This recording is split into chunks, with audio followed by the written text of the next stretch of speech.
The first contest played here is still the highest attended game in NFL history. And crowds pushing 80,000 continue to arrive every time the league plays at Estadio Azteca here in Mexico City. Coming up, we have a good one for you between the Tampa Bay Buccaneers and the San Francisco 49ers. Ready to get this game started? Here's Eddie Pinheiro. And we're off and running from Estadio Azteca. He's brought down to what looks like the 24-yard line. The Bucs take over first and 10 at their own 24-yard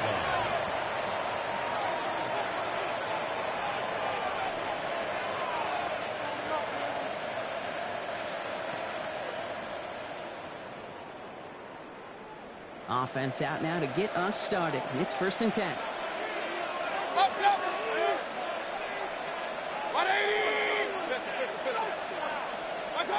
Coming out throwing is Baker. And his game will begin with an incomplete pass. He was looking for Chris Godwin on that play. And now it's second down. Well, that was almost one of those nice chunk plays you like to see in the NFL, Kate, before he was able to recover and provide the hit and ultimately dislodge the football. You like to see that physical edge and scrappiness to contest any kind of shot plays down the field. That's complete, Mike Evans. He's taken down, but not before he gets this one to the 41. That'll go for an 18-yard gain. And that will be a Tampa Bay first down. That's a statement throw right there. A statement throw that lets the opposing defense know it's not just going to be check down Charlie today. They're going to be willing to push the ball down the field, and this defense better respond. So first down from the 41.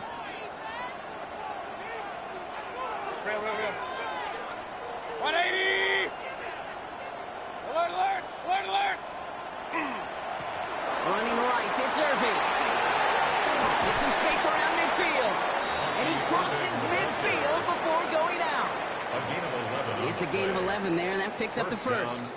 You want to drain some of the excitement, some of the noise from a home stadium? It's exactly how you do it when you go on the road. Run it right down their throat from the jump.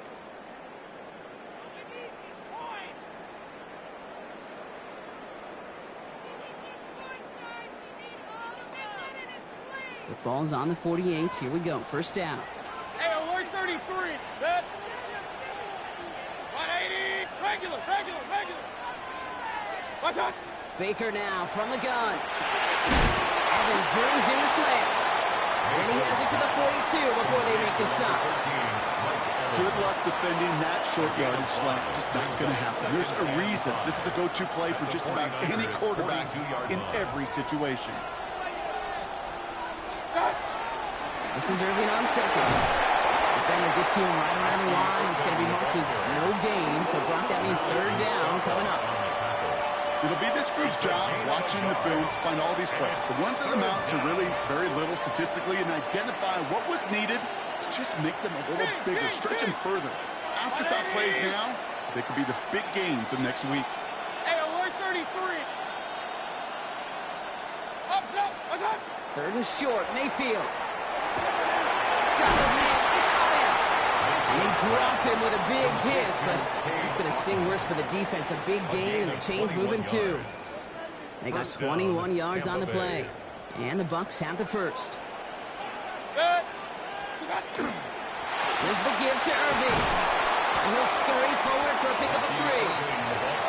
That's the kind of run play that feels like tug-of-war at field day.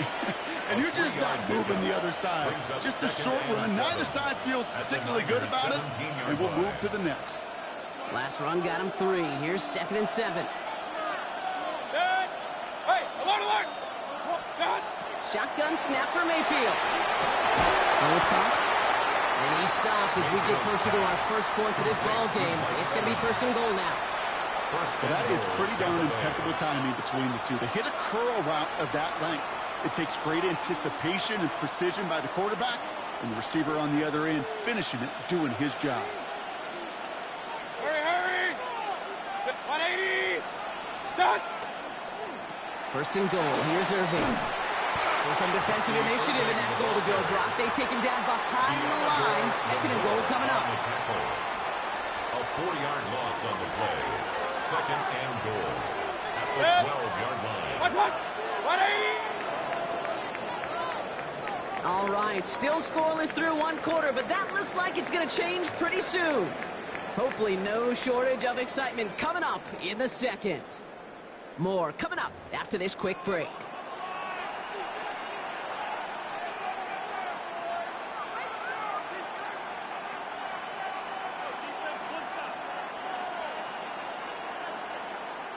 Back for the start of quarter number 2. It's Buccaneers football as we begin. They're hoping to convert here on second and goal. Rolling left, buying some time. And not quite a touchdown, but he's down to the 4 before going out. Well, once a play breaks down, you're just looking for a running lane. Just a little bit of room, just a little bit of air in the pocket. He found one of those two, but the defense swarms towards him and denies him the other. All right, got to get 4 here, Brock, or they're going to have a tough decision to make on this opening drive. Alert, alert. 180.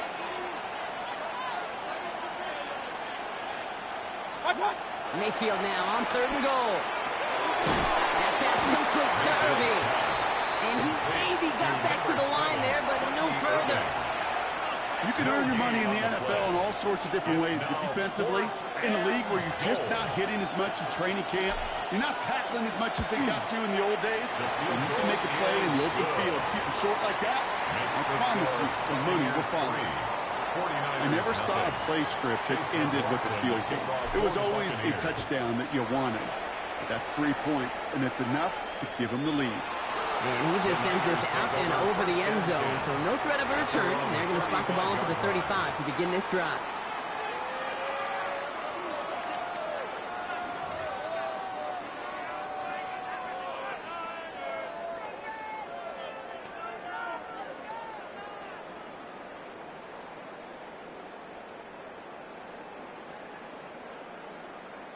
The 49ers find themselves in a great starting spot here. 1st and 10 coming up.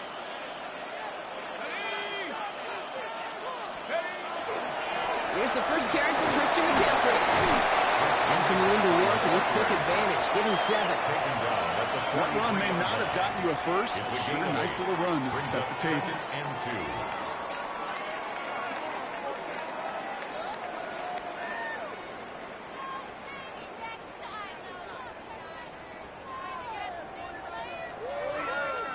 After that little 8-yard scooch, here comes 2nd and 2. Throwing here, Jones. And this one's not going to connect. Knocked away, and that failure to connect, Brock, means it's 3rd down. The lack of points and the lack of yards have just gone hand in hand here in the first half, and they both really trace back to the same root cause, an inability to consistently find and exploit any opening in what's been a very sound defensive game plan. The numbers tell us pretty clearly, you get to 3rd and long, extra long, it's really hard to stay on the field. That's disappointing because that was 3rd and manageable and an incomplete. All right, here's one of our game's first big risks. The offense lining up to go for it on their own side. They do go for it. Here's Jones. And they don't get the catch they need there. Their hand was forced, Brock. Had to try and go for it, but they turn it over on downs. You know, Kate, I don't think I've ever met a defender that cares. All they want to do is get off the field. Doesn't matter if it's a drop pass, deflection, breakup, even an interception. Challenged by the offense to get one more stop to get off the field, and that's exactly what they did. Hurry, 180. Hey, alert 33.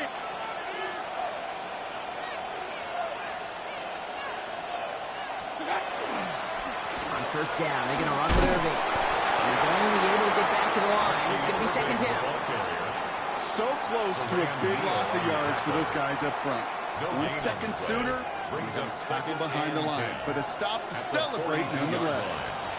And we're still waiting for the scoring for anybody really to get going as we've hit our 2-minute warning. More from Mexico City in just a moment. From the gun, Mayfield. Completed over the middle. And he's going to be down within a yard of that red zone as the stop is made. That chunk worth a nice 21 yards. And that will be a Tampa Bay 1st down. From a great throw to a nice route and catch to moving the chains. There wasn't a whole lot not to like about that amazing play. Coming to the line for another 1st and 10. Hey, alert, alert, alert, alert! Hey, pistol. What's up? Mayfield now from the gun. That's Evans making the catch outright. And he's brought down after a short gain. Second down now, they need 7. Brings up second and 7 at the 18-yard line. Shotgun handoff to Irving. He finds a little opening, but not much. Picked up about 4 on 2nd down.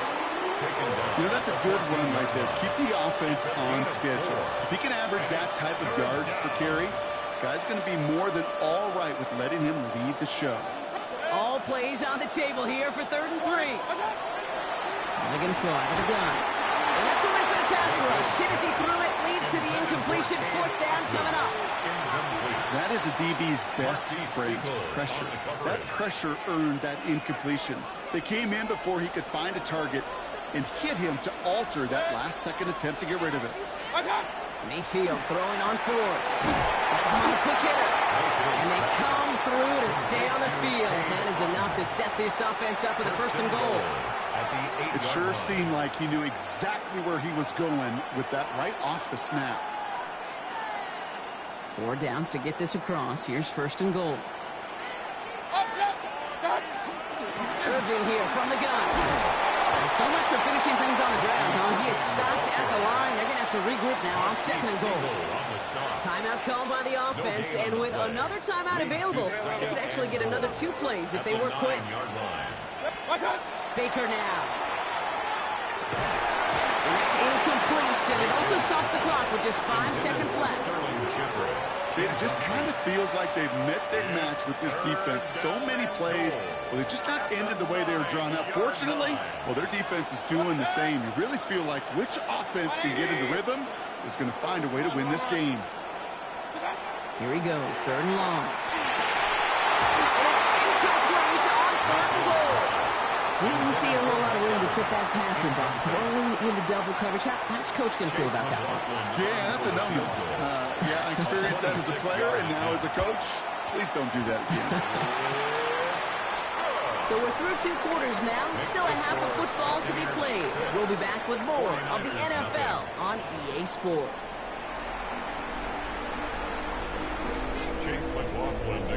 Well, Brock, it has been a fun one so far, and hopefully it gets even better. Second half underway from Mexico City. And we'll have to wait at least a few moments longer for an exciting start to this second half. We've got a touchback. Great starting spot here for the 49ers. They're headed up 1st and 10. They'll start the second half with McCaffrey. And he stopped after picking up 9, so they're set up well here with 2nd and 1. After a quality effort on the last play, just really need to fall forward here to pick up that 1st down. At the 45-yard line. Ooh, a little movement along the line there. That's going to cost the defense 5 yards. So keep that 2nd and short play in your back pocket. So the penalty goes ahead and gives them the 1st.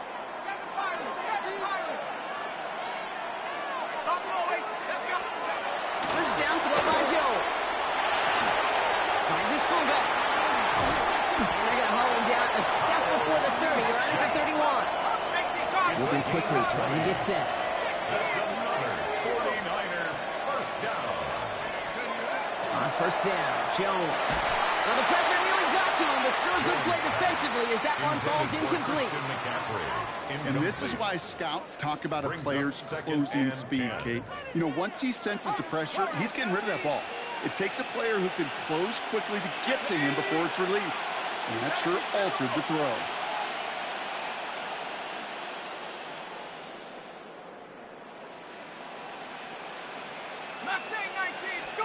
Jones trying again now on 2nd and 10. And they have this well into the red zone now at the 15. He finds him 16 yards and a new set of downs. I think my favorite part was the magic he worked after the catch. The way he took the completion and made so much more out of it by adding all the extra yardage. Jones setting up the play action. Taking to his back. Here's Christian McCaffrey. And they bring him down at the 7-yard line. Offense up to the line fast. It's a gain of 7. Brings up 2nd and 3 at the 7-yard line. Looking for a pass on 2nd and short. And he's going to be touched down at that spot, which means the effort makes it 1st and goal. Gain of 6. And the 49er first down. McCaffrey will take it in for the San Francisco touchdown. The 49ers put 6 on their side of the board. Christian McCaffrey, the touchdown. Purdy leading the 49ers to the line for this 2-point try. Ayuk put in motion to left. Conversion. There's Purdy to throw for it. And he runs it in. That's going to break the tie and put them up by 2. Makes the score. Niners 8. Buccaneers 6. Now Pinheiro on to handle the kickoff.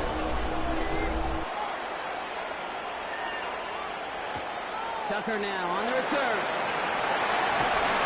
And this drive will start inside the 25. The Bucs take over 1st and 10 at their own 23-yard line.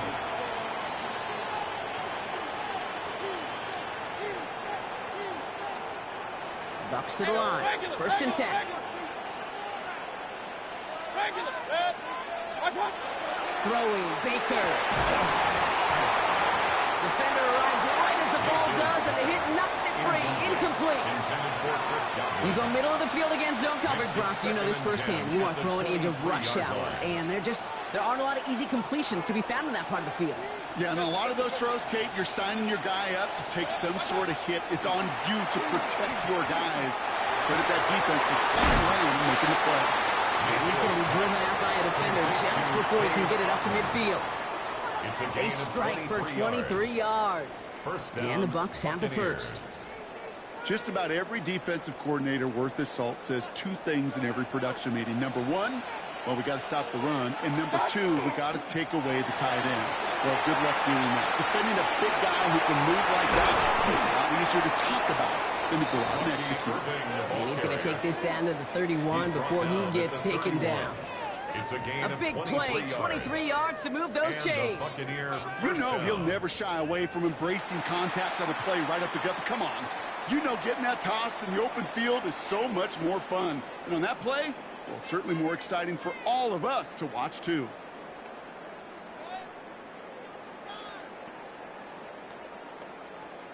New set of downs for him from the 31. Run.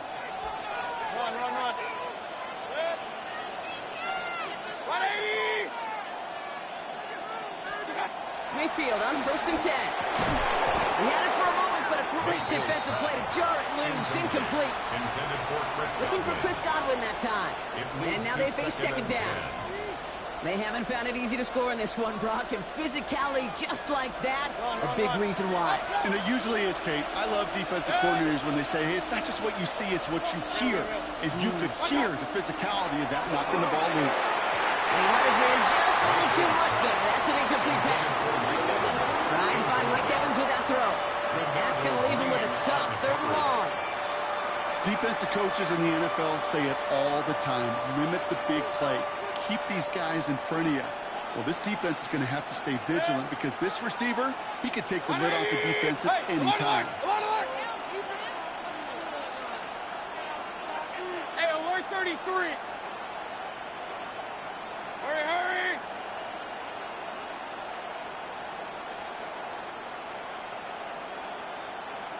Stop.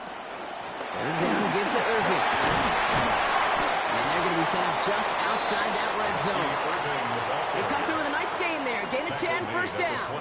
Having been in enough locker rooms at halftime, Kate, I know what the messaging was in there. Start the game out by sending a message. Doesn't matter you're trailing, run right at them and go make a point. 1st down, and they go right back to it. And he's going to get this down to the 9. That puts him in goal to go. I just love that so much, Kate. Yeah, they trailed at the break, but that doesn't deter you from running the ball. And results like that will more than likely have them lean into the run game. 180. So they'll be set up with a 1st and goal when we come back. It's Buccaneer football. They trail, but it's still within reach for them.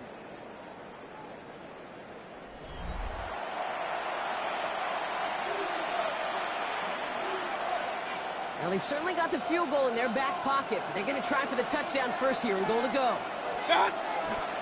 Going to the ground again on first. There's some defensive initiative in that goal to go, Brock. They take him down behind the line. 2nd and goal coming up. A loss of 2 brings up 2nd and goal at the 11-yard line. 180! Changing things up. They're going to throw now. Gets it to him on the screen. And that is a Tampa Bay touchdown. The Buccaneers take a 4th quarter lead. So that, Brock, an important score here as they move out in front. This is the time of the game where your legs just get a little bit tired. But that was a determined-looking drive right there. They were not going to be denied, and they're able to score and take the lead.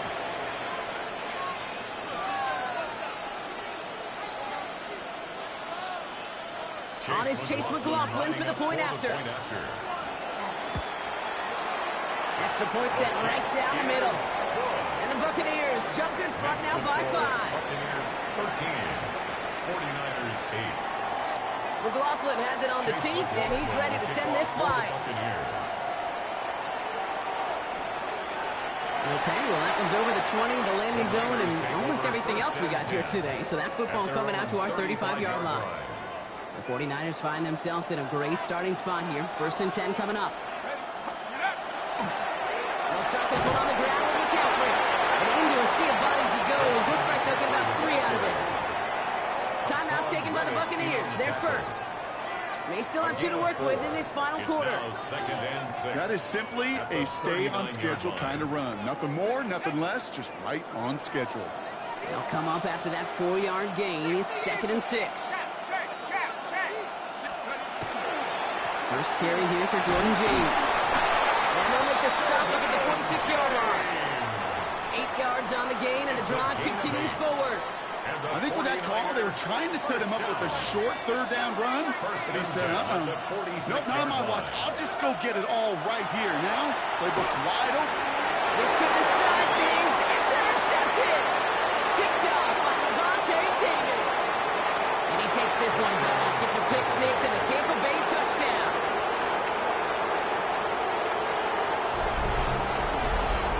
Throwing with the depth where linebackers coming to play in coverage, partner. And sure enough, one of them jumps it and takes it to the house.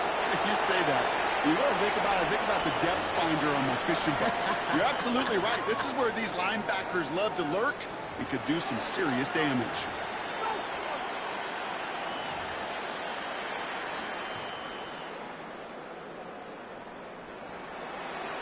So up comes Mayfield and his offense. They're going for 2. King! Set up for the 180! Hurry! All right, they're going to throw for it. And he can't bring it in. They don't get the 2 points. Oh, I love seeing this, Brock. They got surprised with the pick 6, but they made absolutely sure there would not be another 2 added on. They're kind of the epitome of sudden change, especially on such short notice. And all the time to get prepped on that sideline to get out there and defend a 2-point play, they did their job and limited the damage that came from that interception. Great starting spot here for the 49ers. They're headed up 1st and 10. After the pick, Purdy back to the air. Catch is made down the right sideline. And they'll stop him here, but not before he gets out to the 47-yard line. And the 49er first down. 1st and 10 at the 47-yard line. They'll bring the tight end left. First down, Purdy to throw. Finds him on the crossing route. And he's taken down directly on that 43-yard line. Offense to the line fast. A gain of 10 yards. That's another 49. First down throw by Purdy. Connects on the crosser. And he's hauled out of bounds as he takes this down to the 30. A nice gain of 13 yards as it brings up a 1st down. You know, Kate, you'll find teams go to this crossing route concept sometimes a dozen times a game. A lot of times it's for shorter yardage, but sometimes things break in the right coverage for a much bigger impact play, just like that. First and 10 now. Here's Purdy. To the left side and wheeled in by Kittle. And he's going to be driven out, but a nice pickup. Gained about 8. Second down. Yellow. Yes, yellow. Sticking to the air here. It's Purdy. That's caught. So again, it's Kittle. And he goes out of bounds. That's going to set up first and goal. They like to say it's about the Jimmies and the Joes. I think that's about the X's and the O's. That's a well-drawn-up completion that nets them at first down. Outside. 18. Watch out. From the red zone now. That one is incomplete. Couldn't hang on through the contact. Targets have far less room to work in this red zone, Brock, but down this close as a former quarterback, I'm just going to assume you got to feel like he should have been able to hold on through whatever. Yeah, and every once in a while you get in that huddle and you remind him, now listen, guys, it's going to be contested. We know this. It's a physical game, all 100 yards up and into the red zone and end zone. But when you get down here, you've got to come up with contested catches, and he couldn't. To the end zone, but incomplete. That play's going to force third and goal. All right, so defensively, you've seen 2 throws now, and you turn both of them away. That seems fairly likely you have another one coming up here on third and goal. It does, and I think defensively, now you've really got to protect against the QB extending the play. Right after a couple incompletions, Kate, you know as a quarterback, if it's not there right away, I better be creative to find 6. And it's incomplete on third and goal. Comes up empty on that one. And that brings up fourth and goal. This is why we hear about closing speed so often when you evaluate players. You know, once he senses the pressure, he's getting rid of that ball. It takes a player who can close quickly to get to him before it's released and alter that throw. Field goal doesn't move that needle. They're going for the touchdown. It's fourth and goal. Desperation time here. Flushed out of the pocket. And we're going to stay at a 2-score game, Brock. That's incomplete on fourth and goal as they turn it over on downs. Tampa Bay bringing the offense to the line. It's first and 10. Give to Irving. With his drive. And he sneaks this through the middle, maybe a gain of 2. That's kind of yardage.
EA Sports coverage of the NFL has us on the west coast of the Sunshine State. Downtown Tampa's the spot, Raymond James Stadium.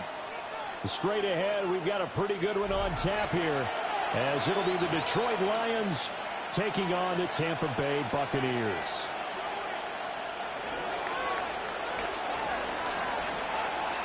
Here's the kicker, Jake Bates, ready to get this one started. And off we go from Tampa. And we will not see a run back on the opening kickoff. This will be a touchback. Keep it up. Keep it up.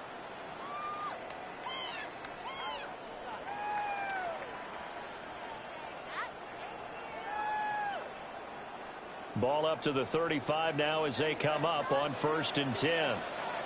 Clear. Good. Right up. Hey, alert, alert, alert, alert. Kings. Start. They'll start on the ground with Irvin. And he'll get this up to about the 40. 5 yards on the game's first play. 2nd down. It's a gain of 5. That's a really nice, tough run inside, and they gained 5 yards on it. And to be frank about it, most offenses don't expect to get 5 yards on a play call like that. So when they do, they go back to their huddle with a little pep in their steps. They're starting to think that they're starting to dominate the line of scrimmage. The RPO will keep it himself. And he'll be taken down, but not before he works it past the 50. Mayfield showing he can be fleet of foot, picking up the 1st down. That's the first time he's called his own number, but he's got to be overjoyed with the results. He wasn't just going to settle for a modest gain. To me, he was determined to come through with a big message to a defense that slept on him in the pocket. And they'll get this just to the 47. 1-yard gain. 2nd and 9. Brings up 2nd and 9. Good. Regular. 180. What's up? Throw it. Mayfield. Throw right side. Taken in by Godwin. And Godwin going to have a Bucs 1st down as he'll be brought down at the 37. Give him 10 yards on that one, and that earns him a fresh set of downs. 37-yard line. Line of scrimmage, the 37 on 1st and 10. Right back to Chris Godwin. And he's out of bounds inside the 30. So 8 yards on the completion there. And it'll be 2nd and a couple. 8 yards on the pickup. Brings up 2nd and 2. 180. Run. What's up? From the shotgun, it's Mayfield. And he's got his man on the outline. And he'll be brought down inside the 20 at the 19. Gain of 10 yards. 10 yards there and a Buccaneer 1st down. Buccaneers 1st down. 1st and 10 at the 19-yard line. Going to the air again with Mayfield. Now a run here off the RPO. He'll keep it. Now Mayfield lost the football. And this is scooped up by the Lions. You can admire his willingness to sacrifice his body to try and pick up the 1st down, and I do. But let's face it, you know his coaches are going to warn him about diving or extending for a marker for this exact reason. So much easier to have the ball knocked free when you're extended like that. So if you're going to dive, you got to make sure you secure the football, which he didn't. Drive starts with a run from Gibbs. And he's going to take this out past the 10 with about the 11. A solid run on 1st down. Gain of 7 leaves him with a 2nd and 3. Brings up 2nd and 3 at the 11-yard line. 20. They'll go again with Gibbs. Running free at the 45. Inside the 20. Touchdown. Detroit. Jahmyr Gibbs. 88 yards.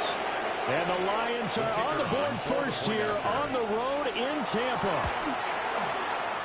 Point after, right down the middle. And it's now a 7-0 game. 7. Buccaneers, nothing. Here are the Lions now as they line up and kick this one away.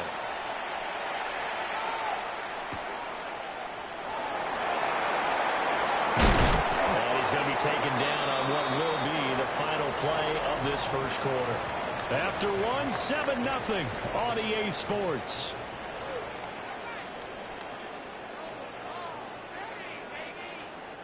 The Bucs offense set to begin their next possession.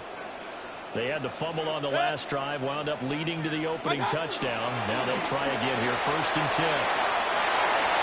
3 yards on the pickup there, and it'll be 2nd down. But defensively, they had that one pretty well figured out. Yeah, and one of the things about this play, it can be even more effective when you run a lot of motion, and there's plenty of times you don't hand it off.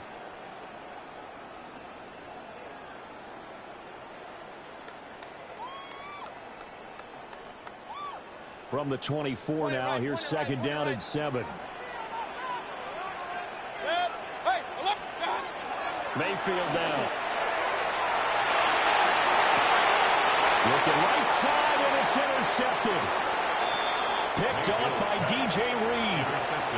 Parker, I think this one went awry very simply because he overestimated his arm strength and his ability to fit it anywhere he wants to. A lot of quarterbacks do that and often pay the price. Well, a quick throw there, but it's going to be incomplete. That was nice work there defensively to force incompletion. Now, even though this drive started in plus territory, they're still not in field goal range yet. So they can work towards another couple of stops and not allowing that turnover to hurt. Goff. It's St. Brown. They will get into the end zone. Touchdown, Detroit. Amon-Ra St. Brown, 40 yards. And the Lions are able to strike quickly to add on to their lead. Makes the score Lions. Extra point splits the uprights, and it's now 14-0. Out is the kickoff unit as they run up and send this one away.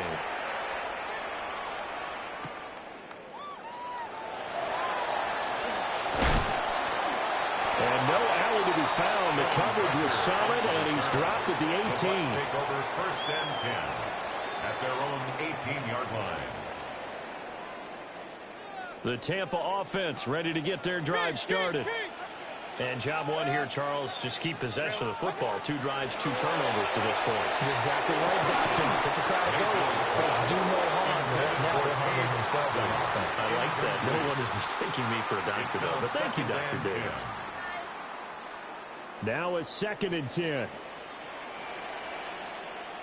Mayfield. Now they set up the screen. That's complete. And he'll have this past the 30 prior to going out of bounds. 1st down, Tampa Bay there, a gain of 13. Complete to number 7, Bucky Irving. 1st and 10 at the Mayfield looks to throw. Now he'll tuck this and run. He'll wind up getting 9 after tucking it and running, so it'll leave him with 2nd and a yard. A gain of 9 brings up 2nd and 1 at the 39-yard line. To throw, Mayfield. And he's got his man in stride, complete. Let's go. A gain of 4 2 yards. minutes to play, first half. It's 14-0. 1st and 10 at the 43-yard line.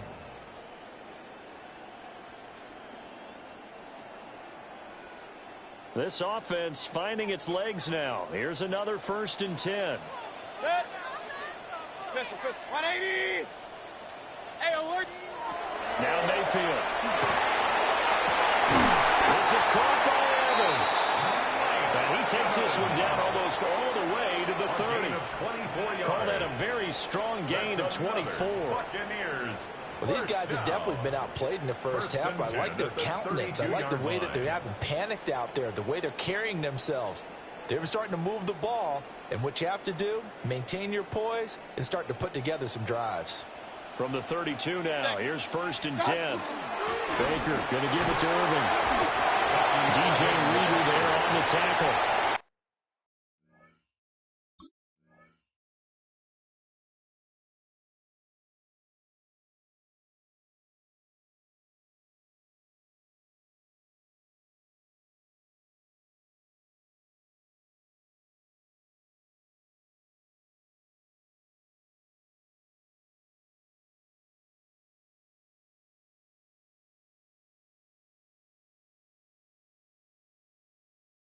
Nice job there defensively to clamp down because really they've been on their heels this drive. Agreed, and they really needed that one for confidence, just to feel a little bit better. But I don't know if I would be daunted by them stopping me on one run. This drive has gone pretty well. I could come right back at them. Alert, alert! Here's Mayfield. And his throw's going to be incomplete. Well, it looked like a march to the end zone has hit a momentary roadblock with that incompletion. No need to panic. They just got to come up with a high percentage play call and see if they can get their offense back on track. Here comes the 8th play of the drive, and they need a full 10 yards on 3rd down. Mayfield to throw it. And this is taken in at the 5. But he gets it all the way down inside the 10 and mark him at the 5. This is 1st and goal and a golden chance to get a score back here before halftime. Working out of the gun, Mayfield. Now he's going to step up and run. And he's into the end zone for a Tampa Bay touchdown. Baker Mayfield, a 5-yard touchdown run. And the Buccaneers are on the board here in the final minute of the first half. Extra point by McLaughlin is up and good. And that'll make our score 14-7. Buccaneers 7.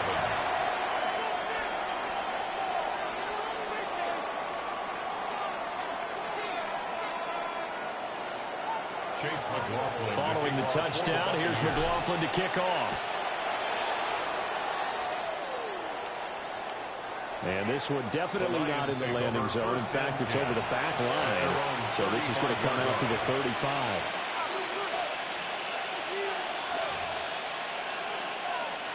The Detroit offense ready to begin their drive. And with a 14-7 lead, they might just be happy to take this thing on into the tunnel. Now he'll tuck this and run, and he'll just get rid of it. And that's the knowledge you gain from being in this league for a long time. He's learned the hard way when to give up and fight another down. And that's a smart move to throw it away. So after the incompletion on 1st, now 2nd and 10. We go tonight. 180. To throw is gone. This throw nearly intercepted. Oh, the big D lineman almost had it. But 3rd down coming up. Now right where this set of downs started, they need a full 10 here to pick up the 1st down and move the chains. In motion, the tight end. Now it's gone. Try to get it to Williams, but it's intercepted. Inside the 10. And it's a pick 6. He brings it back to the house for a Buccaneer TD. Excellent play there, CD, on the pick 6. And I think were they a nickel? Did they have an extra DB out there? Yeah, Brandon, I think they were in standard nickel, not the Buffalo, as teams like to call it, meaning 3 safeties for big nickel. They just want to take away the quarterback's throwing lanes, and that's exactly what they did, and came through with a big-time pick 6. Extra point by McLaughlin is up and good.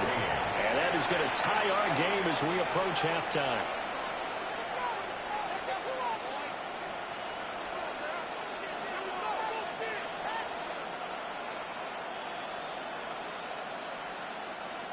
Chase McLaughlin to kick off for the Buccaneers. So not much time to speak of remaining in this first half as the kick's away. And that one not returnable, not by a long stretch, over the back line of the end zone, so that's going to be spotted up at the 35-yard line. The Lions offense ready to kick off their next drive. And with time quickly fading here in the 2nd quarter, not sure how aggressively, offensively they're going to play this. I think we'll find out just how much they trust their guys in this situation if they decide to take a shot. It's a game of matchups, and that's why you take your receivers and move them around a bunch, especially your best guys. And when they work out of the slot, you often hear the coaches talk about how great it is because it gives you a two-way go. You can break out or you can break in. That makes it hard to defend. Now a timeout signaled for, and they'll get it with 10 seconds to go before halftime. Here's 3rd and 9.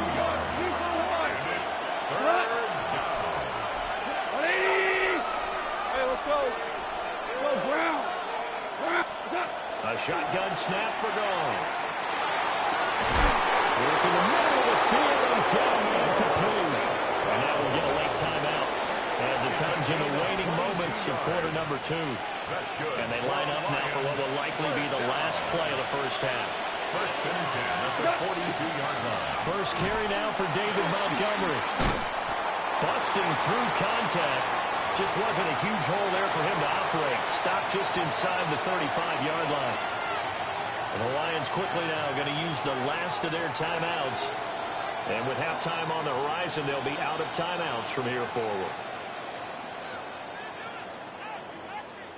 So with 1 second left in the half, on is the field goal unit. Now the Bucs going to use the first of their timeouts. So as they talk it over, we step aside.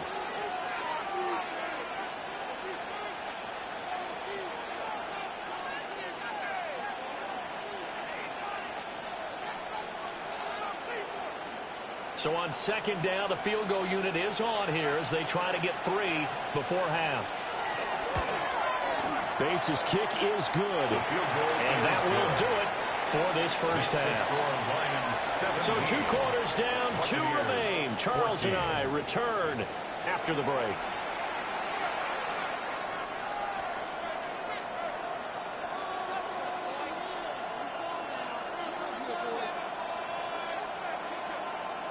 Chase McLaughlin to kick off for the Buccaneers. A field goal the difference. 17-14 is the score. Back underway here now in this 3rd quarter. And that one not returnable. It's over the back line to the end zone, so that's going to be spotted up at the 30-yard line.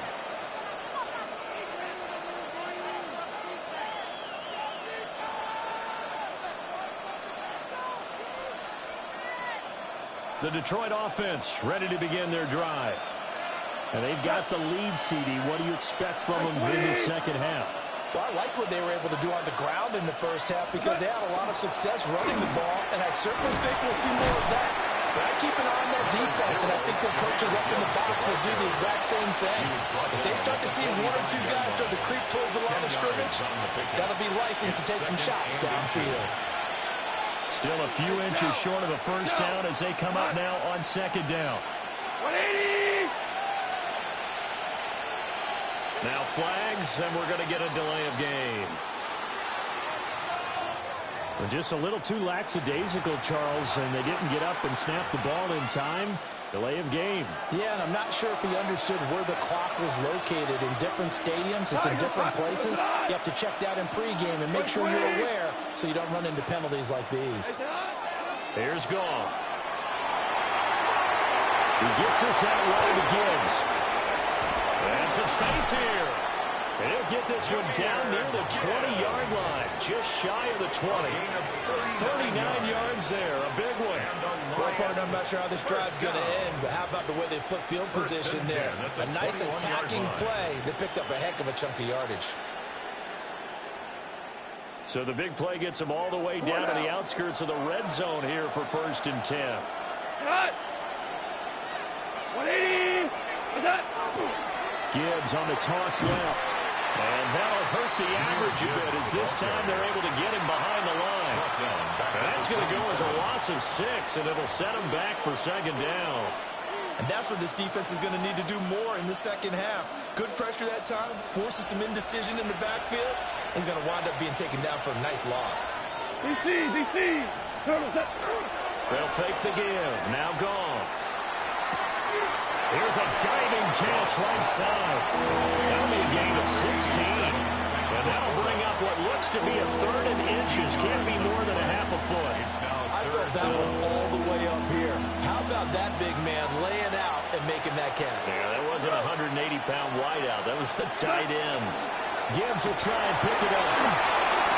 And he takes this one in for a Lions touchdown. Jahmyr Gibbs with his second touchdown of the afternoon. And the Lions take the opening kickoff of the third quarter and drive right down the field to extend their lead. Makes the score extra point right down the middle. And his guys will take a 10-point lead. Here are the Lions now as they line up and kick this one away.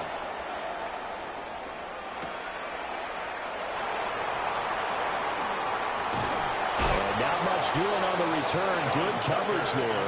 Going to stop him in his tracks at the 15-yard line. At their own 15-yard line. The Bucs offense set to begin their next possession. They make their second half debut here, and things are looking a little bit tougher now. You give up the points there, Charles, that touchdown drive on the other side. So now it's a two-score game here. Got to be careful. They certainly do, and I'm just wondering at halftime if those guys just looked into each other's eyes and realized what they've got to get done and come out a little bit more charged up, because if they don't get some kind of points here, that next drive, that could make this a three-possession game. This is a diving effort by Evans. What a catch. It's a gain of 13 for number 13, and it gives him a first down. Complete to Mike Evans. First and 10 at the 28-yard line. Back to throw here. Now he's going to step up and run. He'll get just a yard on the scramble. That's second down. His running ability has been an extra dimension of their game plan thus far. For once, though, he doesn't create any magic against the front that's prepared for him to try and take off. Back now in Tampa. It's Buccaneer football, but they've got work to do. They find themselves behind here to start the fourth quarter.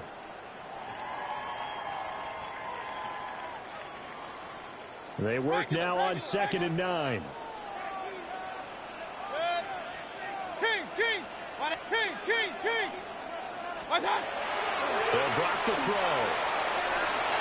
On the RPO, he'll keep it himself. And Mayfield will have a first down as he's able to slide to avoid the contact there at the end of the play. 16 yards. That's good. First down. They'll look to throw. Ball tries to force it in, and it's intercepted. And they take possession 2 yards away from midfield at the 48-yard line. At the 48-yard line. After the interception, here's Goff. Oh, wide open, complete. Touchdown, Detroit. Amon-Ra St. Brown, his second touchdown of the afternoon. And the Lions are an extra point away from making this a three-score game. Makes the score. Point after, right down the middle. And that'll make this a three-score game now. The lead moves to 17. The kickoff team on the field now as they will send this one away. And they will not get a chance to return this one. It's through the back of the end zone for a touchback. The Tampa offense ready to get their drive started. So now, Charles, this drive maybe a touch more important, trying to erase the memory of that interception they had the last time out. Everyone goes through this because even the best of the game, you're going to have games where it just doesn't go right for you and interceptions result. So, frankly, to me, it's all about how you respond, not just the types of plays that you call, but how you carry yourself, how you show your team that you're still with it, and how you continue to lead. Alert, alert! Alert, alert! Hey, alert 30! Run. Real. Hey, alert 30! Dad! Throwing on 2nd and long. Mayfield. And that'll be off the mark, too far out in front, and it's incomplete. I know conventional wisdom says, hey, don't get it all back in one play. But sometimes you go ahead and try to. They tried to get it all back on that one. Weren't able to do so. An incomplete pass on that last play, and that means they'll need to come up with something here on 3rd down. 180! Stop! He'll look to throw. Oh, a heck of an effort there as he'll make the diving catch. So from the 39 now, they'll come up on a 1st and 10. And the first down. Throwing, Mayfield. He's going to flip that out to the flat. It's complete. And he's able to get this this one out closer to midfield across the 45. So the completion results there in 9 yards. Brings up and they'll have a 2nd and 1 forthcoming. 180!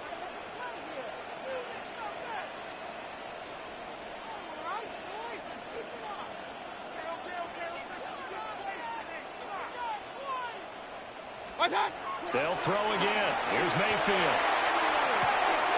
There's a short one taken in by Alton. And he'll go down inside the 45 before going out of bounds. 9 yards to pick up there, and it's a first down. Clock management definitely critical here if they want to get back in this game. Absolutely agreed. They have to up the tempo in this case, down a couple of scores. Want to make sure they have a chance to win this ball game. 180! Regular. Back to throw again. That is caught. It's Chris Gamble. They'll get this one down near the 20-yard line, just shy of the 20. A good pickup there, 21 yards. First down. 1st and 10 at the 22-yard line. Kings! Stop! Again, he'll drop to throw. And this will be incomplete. Physical play on the football there, and it's 2nd down. Defensively, you look at the numbers. Another incomplete pass that we just saw, and they're under 200 yards passing for the game, so they've done their job on that side of the ball. Yeah, recently I was actually working a game where a quarterback had a streak of 5 straight games without a 200-yard game, and that was a big talk, both in his town and amongst his team. How do we get the passing game going? So big credit to them, holding them under 200 today. A good pickup there, 21 yards. 21 yards. Well, those are the types of plays they probably wish they had made more of in the first 3 quarters. And this deficit going to be tough to overcome here in the 4th. But a nice first. And he is over the line for another rushing touchdown. Is he a quarterback or is he a tailback? The sneak successful from a yard out. And the Buccaneers have got it back to a 2-score game here in the 4th. Well, 4th quarter touchdown there, back to a 2-score game, but time is not their ally. No, it's not, partner. They still have a pulse, but it's probably a little weak right now. A lot of things have to go right in these final 2 minutes plus for them. I think they have to be thinking onside kick here, and we know how difficult those are to recover. Buccaneers 21.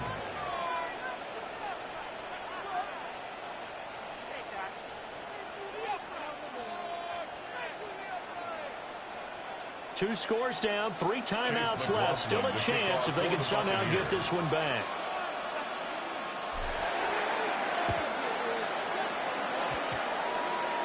And they got it. They recovered it. But hang on now, though. There's a penalty flag down.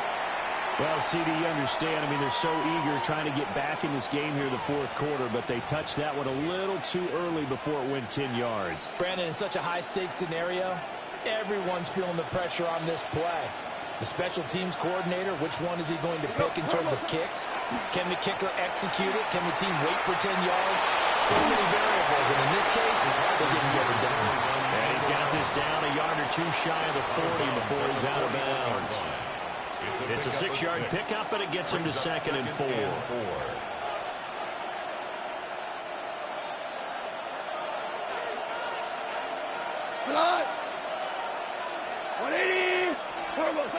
Goff now looks to throw.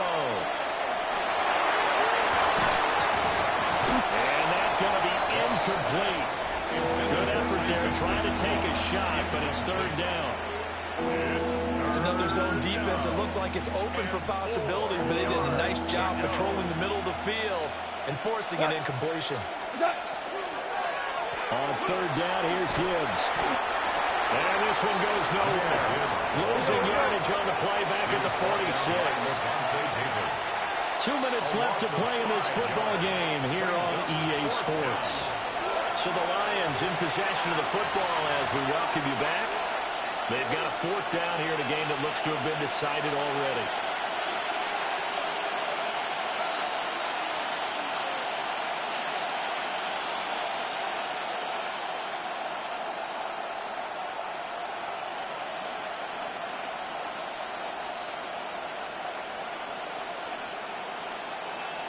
And with things looking pretty good on the scoreboard, they're going to keep the offense out there and go for it here on 4th. 2 for 1. 2 for 1. They go ahead and snap it. Gone. And they'll wind up getting this one all the way down inside the 20. That one a backbreaker as they wind up converting there on 4th. So from inside the 20, here's 1st and 10 at the 18. First down. 180.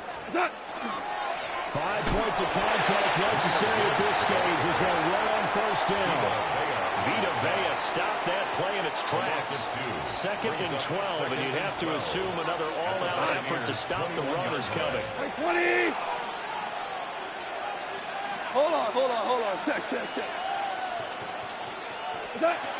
Gone. That pass caught. It's Williams.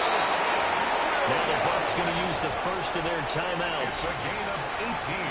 As they'll stop it with 40 seconds remaining in this 4th quarter. First and goal, Detroit.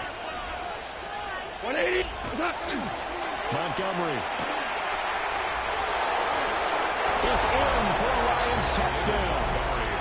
And that right there is the definition of a statement drive. You're in the 4th quarter, trying to get to the finish line, and here they were able to hold the ball for a long time and move it down the field. And how about them finishing it off with the touchdown run? Winning football 101, check that box. And makes the score Lions 39, Buccaneers 21. Here are the Lions now as they line up and kick this one away. And they'll let that one go as it skips through the back of the end zone for a touchback. The Bucs take over 1st and 10 at their own 35-yard line. The Bucs offense set to begin their next possession. They're down big here late. I don't know. You just one last drive here for pride. Some people like to do that. I remember playing for a guy once we were down huge, and someone said, "Coach, what do you want to call?" He just waved a hand like, "Who cares? Let's get out of here and do something some other time." But some teams like to do something at the end to feel a little bit better as they continue to move forward. Yeah, probably just want to put this one behind them. And seeing nowhere to throw, he chucks this one away from harm, incomplete. Now it's 3rd down. Well, they approached this drive with a lot of confidence after their last one ended up as a touchdown.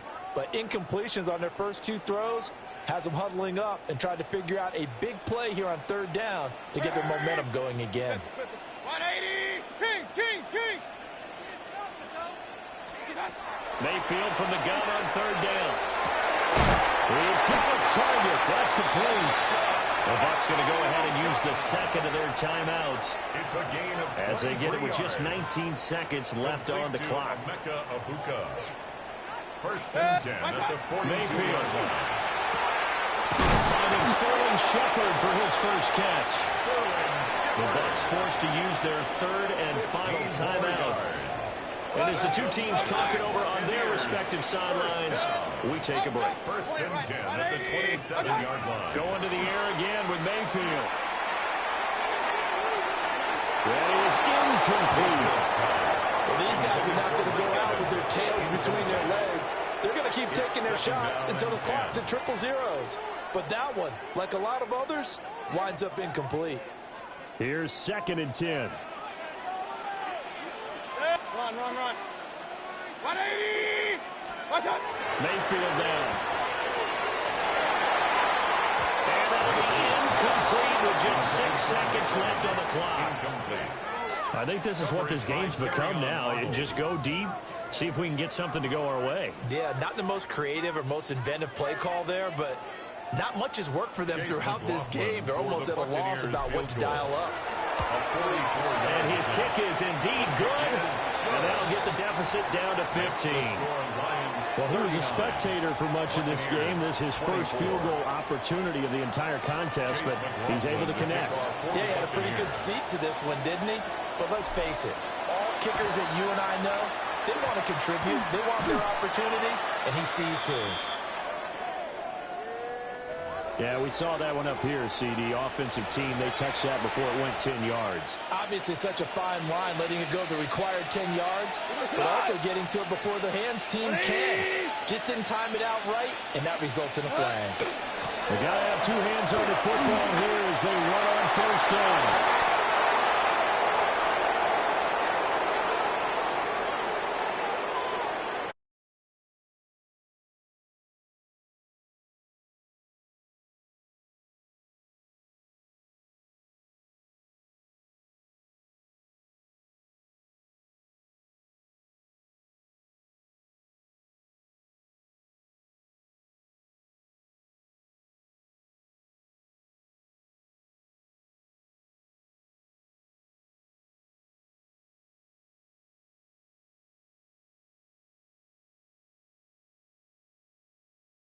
You've been watching the NFL on EA Sports. With that, we say so long from Tampa.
sports coverage of the National Football League brings us to the birthplace of rock and roll, Cleveland, Ohio, where the ceremonial guitar has been smashed, and that means we are set for football at Huntington Bank Field.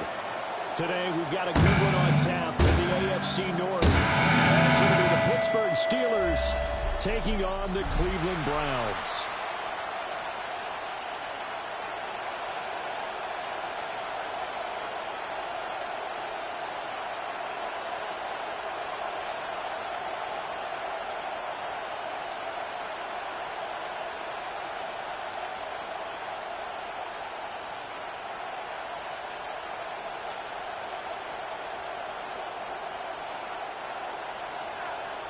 What we can see of the ball appears to be teed up and ready to go.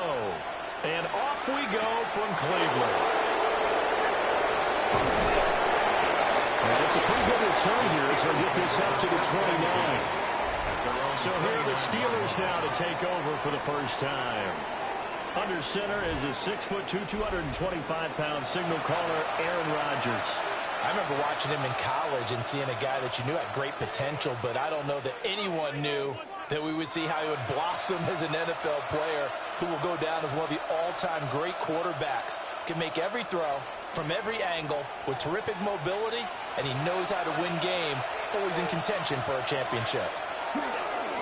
They'll start on the ground here on first down.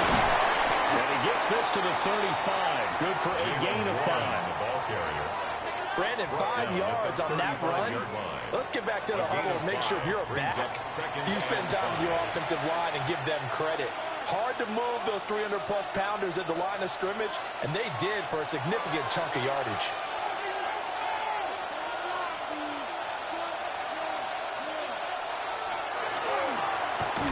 And he is going to lose yardage here. He lost 4 there, and it's third down. Brought down back at the 31-yard line.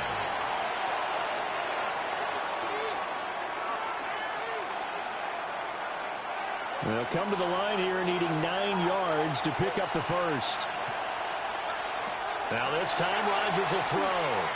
Going for Metcalf on the deep ball. That's caught inside the 20. And he takes this way down deep into Cleveland territory. A big play that time for Pittsburgh. 58 yards. A gain of 58 yards. First down, Pittsburgh.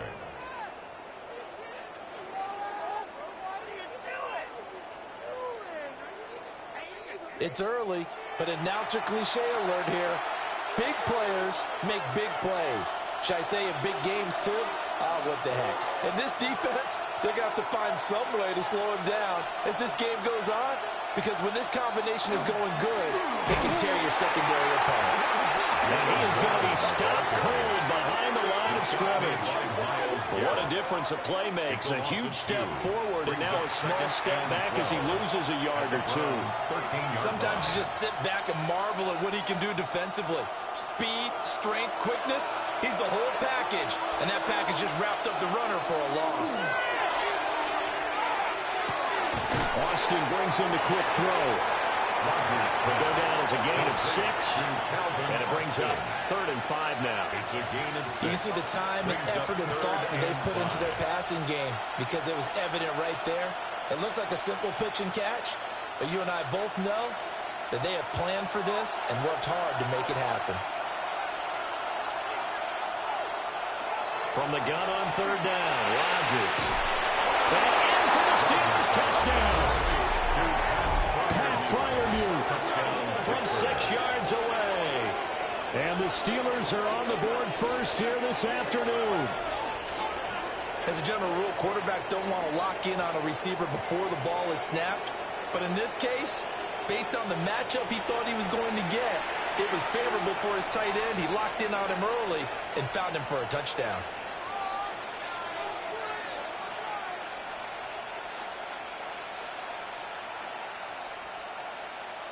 Chris Boswell now for the extra point.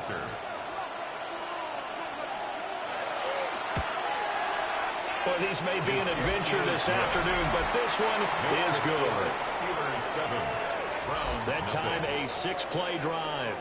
And it ends with a Pittsburgh touchdown.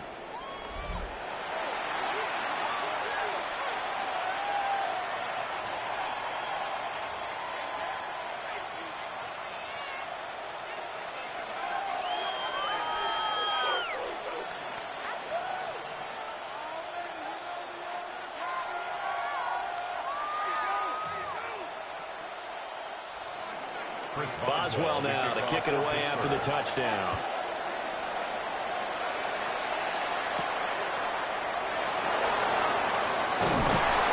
And he won't quite make it to the 25.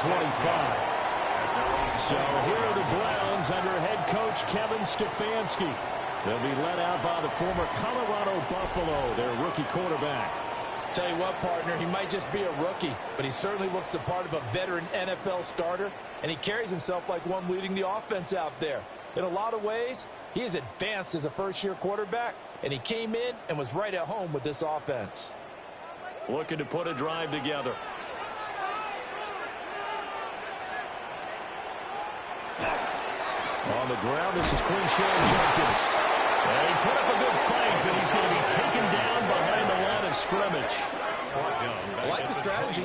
Extra tight ends, extra beef. They want to run the football, but that means they probably want to run it inside. If you get strung out on the perimeter, you're in peril. Yeah, we saw the result, negative yardage. Well, the first play of the drive lost 4. Now they'll look to move it forward here on 2nd and 14. This will complete to Jerry Jeudy. And they're going to get this beyond the 40 before he's taken down. That one a gain of 20 and a first down. 1st and 10 at the 41-yard line.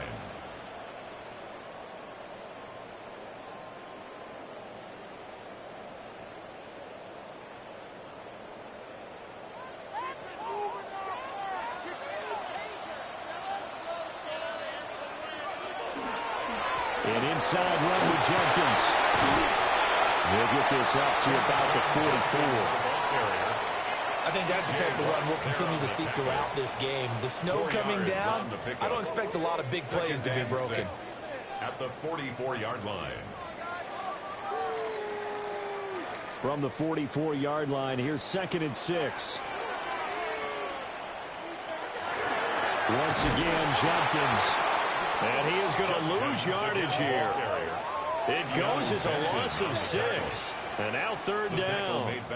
Part of the thinking when you bring in extra tight ends, you're hoping that each of your guys gets those one-on-one blocks and creates a crease for your runner. You know what the converse is, though? You've got to win those one-on-one blocks. And when you don't, that's the result you end up with. Sanders to throw. Open man, that's Tillman.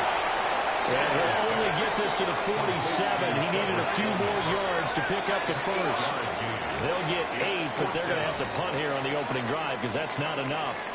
That pattern and scheme was well defensed on 3rd down. He tried to just sprint from one side of the field to the other, and they got it to him quickly. But no chance at yards after the catch there, and they stop him short. And Bojorquez on to punt as he gets it away. And no return on this one as the fair catch is signaled for and taken. 37 yards on the punt with no return. And the Steelers are going to take over 1st and 10 deep in their own territory.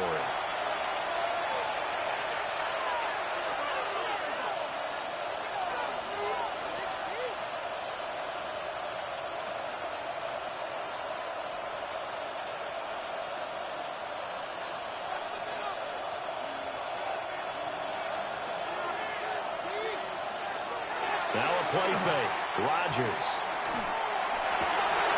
And that is incomplete. Wow, the coverage a little too good there. And it's 2nd down.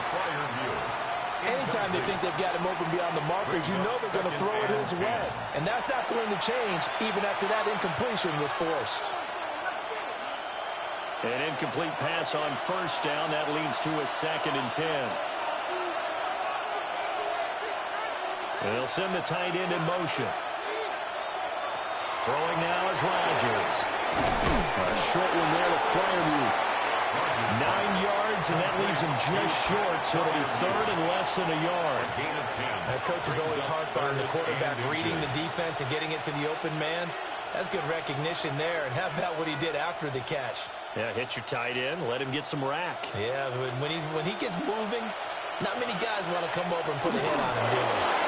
And he will have a Steelers first down, maybe by about a yard as they find a way to convert on 3rd and inches. That's good. There may have been a little bit of an element of surprise there. 3rd and inches, and they go quarterback sneak. I still feel like this is a play that often is reserved for 4th down.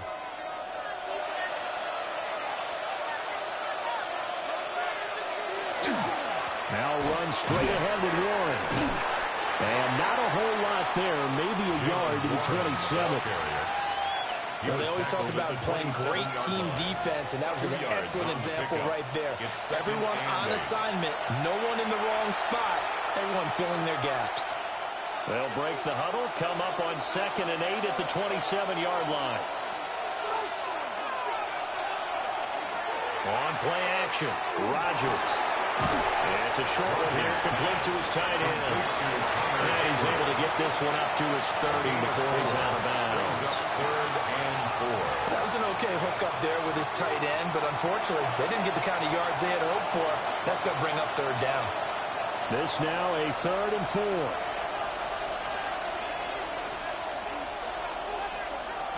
Now Rodgers. A short one there to Fryerview. And he won't get to the marker. He's a yard short. A pickup of 3. It leaves him with 4th and 1. I thought they might take a shot down the field, but instead they ran a little drag route there. I think they were hoping he could catch it and run away from the defender. But a really good job keeping the play in front of them, and they force a 4th down. The Waitman now to punt as he sends this one away. They'll call this a 41-yard punt, 7 on the return. And the Browns will take over, 1st and 10. Second drive coming up here for Cleveland as they return to the field on offense. Over on the sideline, hoping to hit that reset button between possessions. Last time out, they had to punt it away. This time hoping to finish this thing off in the end zone. So 1st and 10 now from the 30. Throwing, Sanders. And that one off the mark behind him, incomplete. Just a little beyond the reach there of his receiver. That's probably one he wishes he had back. He wishes it had been 7-on-7 in practice, or maybe even routes versus air, because that's a completion he makes, 9.9 times out of 10? Just missed that one. A give up the middle, Jenkins. And he'll fight forward maybe to the line of scrimmage, but that's all. It'll go as a loss of a yard, so now they deal with 3rd and 11. They went with the run-pass option, and I don't know if the option really mattered there because the defense was ready. So many times you put the defense at a disadvantage because you have those multiple options, but when they read their keys and play it correctly, sometimes the result goes in their favor. He's going to leave this for his running back. It's complete. And he's going to come up a few yards short of the first. They get him to the ground at the 37. That'll bring up 4th down. They wind up getting 8 yards, but they needed more than that. That's a nice design there, but sometimes, though, you get so many blockers out ahead of you, they kind of slow you down and force you to adjust. You always appreciate guys trying to help you, but maybe one less there could have turned this into a bigger game. Fighting through the tackle at the 30. A very nice punt that time, but they get 11 back on the return. And the Steelers will go on offense here, 1st and 10.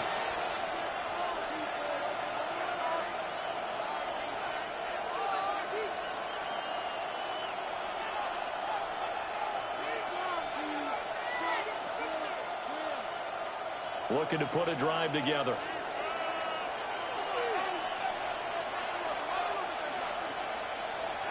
They fake the give. Now Rodgers. They'll get this to his tight end. It's Jonnu Smith. And he has a big gain inside the 40 before being dropped. That one nearly 30 yards, 29 officially. A gain of 29 yards. 1st down, Steelers. So many times in my career I've heard coaches talk about completions are one thing. But as long as we're there at the catch and we get guys on the ground, we can live with that. But if you're going to give up 10, 12, 15 yards after the catch, then your defense is going to be in a lot of trouble. On the give, it's Warren. Knifes his way forward here, but just 3 yards on the play. Second down. That's just a pile of bodies there, and that's when you kind of find out who's a tough guy, right? Who can stand up and make a play. It was only a 3-yard run, but for both sides, they had to walk away from that feeling like, okay, I can stand up when the going gets tough in here. Throwing is Rodgers. On the throw, running too much that time. It's incomplete. I don't want to blow it too out of proportion, but maybe circle this play, because if they get the stop and hold them to a field goal here, that's a pretty good job. They're already down on the scoreboard. A stop now would be vital for them, because it could save them from having to do it multiple times later in the game in order to either get back into it or maybe have a chance to win. Now Rodgers. And this one is incomplete. The Browns D locked in on third down. Brings up fourth. Has to be a little bit of frustration there. Back-to-back incompletions. Receivers blanketed on both attempts. This time on third down. So on fourth down, the Steelers call on the number of Chris Boswell for the field goal try. 52-yard attempt. Oh, they get to the football. It's blocked. And now timeout is whistled as it appears there's a Brown shaken up on the play. While they come out and take a look at him, we will step aside for just a moment.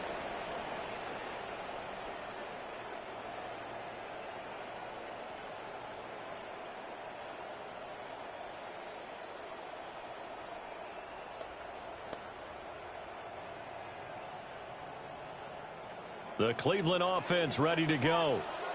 They've shown precious little here offensively thus far as they try again with a first down now.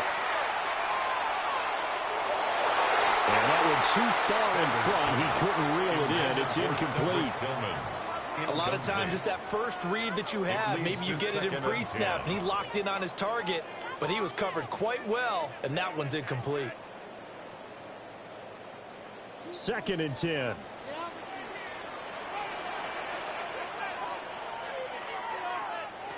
Sanders. They'll get this complete to Tillman. And they get it well across midfield down to the 40 before it's all said and done. Second catch for him today, and it'll wind up a first down. 1st and 10 at the 40-yard line.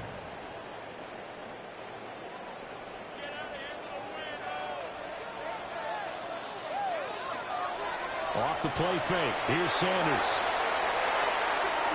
He's going to let this go for the end zone. That is incomplete. That's what you're going to need to do against those big receivers. You got to get in there and get physical with them. That time he got in close, got in tight, and knocked the ball away. So 2nd down and 10. Once again, they'll go from the 40. To throw now. Here's Sanders. That's taken in. Isaiah Bond. 5 yards. Now it's 3rd and 5. Brings up 3rd and 5.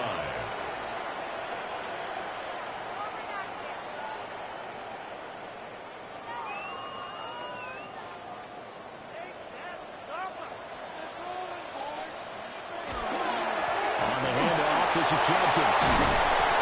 And he works his way free all the way down to the outskirts of the red zone. A good pickup there for the Browns, 15 yards. That's good for a Browns first down. 1st and 10 at the 20-yard line. Well, partner, what do you think? Might have been 4-down territory if they didn't pick it up, but... Yeah, it's a moot point now. I was curious, so if they didn't get it there, would they have gone for it? I guess we'll never know. Yeah, we didn't have to make that call, but I have a feeling both of us would have said, go for it.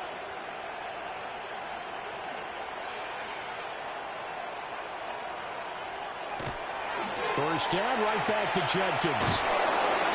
And not able to break away this time as they're going to stop him right around the line of scrimmage. He's brought down at the 20-yard Credit him with a line. 1-yard gain there to make it 2nd and 9. Brings up 2nd and 9. It went right back to him, but he pretty much had nowhere to go on that play. Yeah, the previous carry looked pretty good. That one, maybe he was a little tired. I don't know. Yeah, maybe he should have tapped out and had a second back come in and maybe make that run. Who knows?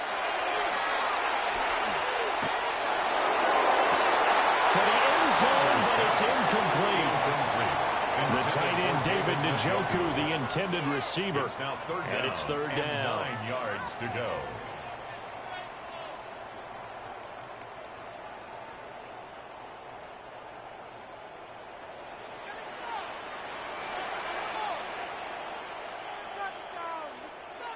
Now Sanders. Able to shake him off. And he'll only get this to the 17, well shy of what he needed. The decision to tuck and run gets him 3, but that's not enough. Now it's 4th. Like any team playing, they're looking for touchdowns to try and help their cause. But in this case, he does get them a little closer at least if they think a field goal turns out to be the better call here.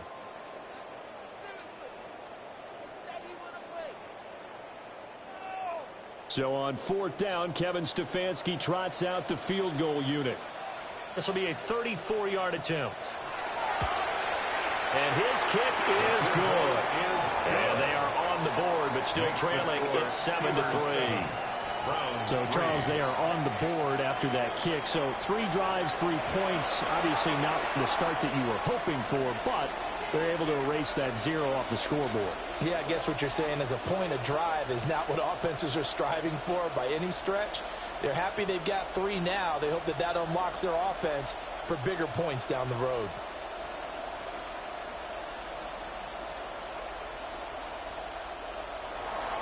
The kickoff unit is out on the field, and they will send this one away.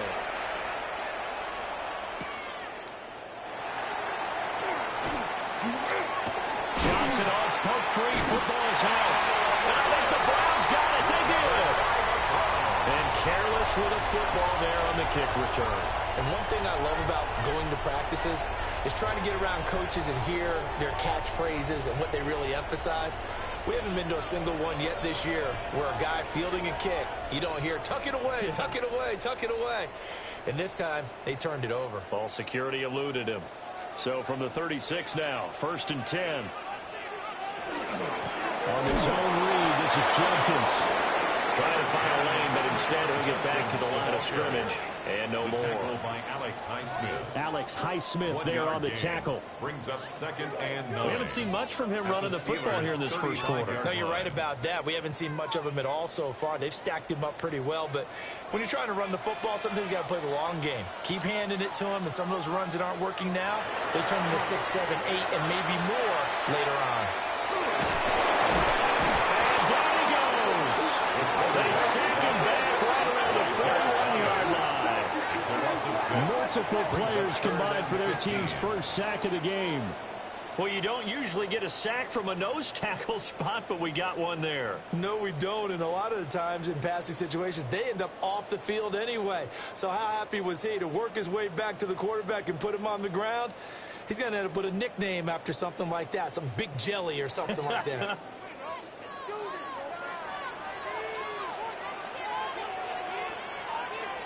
Now on 3rd and long, they'll look to throw. And pressure coming, and they got him once again.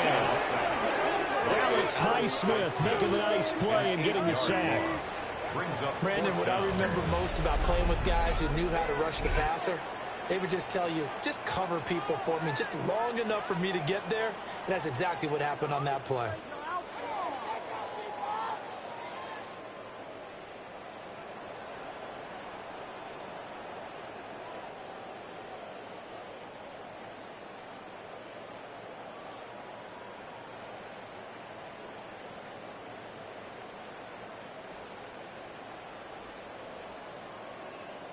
On 4th down, on is Corey Bojorquez to punt.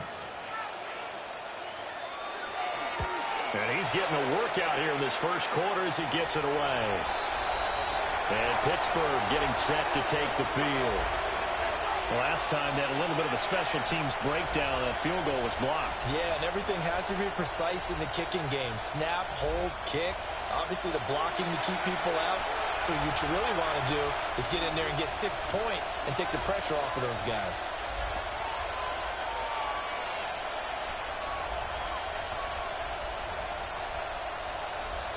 Looking to put a drive together.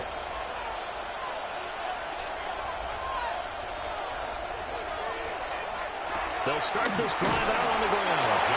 And he will lose yardage here back at at the 23-yard line. Miles Garrett showing that athleticism as he gets in to make the play. 23-yard line.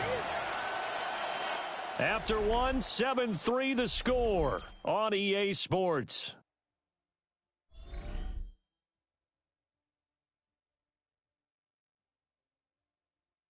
Steeler football here to begin quarter number 2. So the opening play of the drive goes backwards. Now they'll come up on 2nd and 12. Here's Rodgers. To the right side and complete to Metcalf. And he takes us beyond the 35 before going out of bounds. Second catch for him today, and it'll wind up a first down. And it's a real luxury when you have a guy who can turn a short throw into a solid gain at any moment. Once he caught that ball, he ID'd where the open grass was and got there in a hurry to pick up a new set of downs for his offense. In motion right is Austin. And he'll get it here on the touch pass. He'll be dropped shy of the 40 despite an excellent display of footwork. Safety Grant Delpit up to make the play. A nice play design there with the touch pass. Looked good at the start, but bottom line, the defense was ready. And they did a nice job scouting, didn't they? Not just scouting, but now executing once they saw the play for real after having worked on it all week in practice. They drilled on the play, then they drilled him. Nowhere to go that time. He maybe got a yard up to the 40. It's a gain of a yard. The passing game's been working quite well so far, but the running game's been a little bit of a struggle, and that's a surprise to me. Typically, when you can throw it, you've opened up lanes for your runners. And the Steelers on 3rd down. They've converted 3 out of 5 thus far. This will be 3rd and 6. Here's Rodgers to throw. He's got an open man. It's Valdez-Scantling. And he will have a Steelers first down as they're able to get the 3rd down conversion.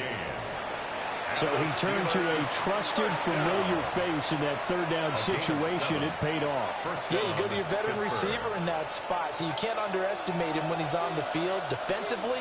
Make sure you know where he is because he understands how to get open in key situations. And he's going to be brought down inside the 45 at the 43. Taking down at the 43. On any explosive run, you can almost feel the ground shaking, and that's from the offensive linemen creating space for their runners. I had an old coach tell me before, they always told his runners, run around the offensive line in pregame. Get used to the ground shaking so you don't trip and fall when it happens in a game. A handoff for Warren. Oh, that one well designed as he'll take this down to the 30-yard line. It's a gain of that one good for 14 yards and a Steeler first. We often give credit to the O-line there. 2 tight end formation. Those tight ends block pretty well also. Yeah, and that's one of the most dynamic positions in football now. The tight ends who can block at the line of scrimmage at the point of attack, and they can also get downfield and catch the football. In motion goes the tight end. On the run, it's Warren. Oh, fine work there as he gets this thing down to the 11-yard line.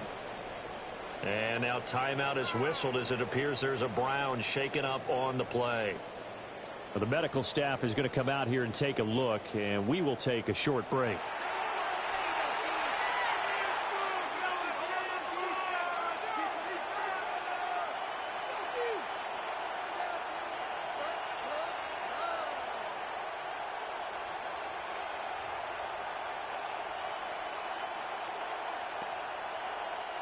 Now a 1st and 10 at the 11.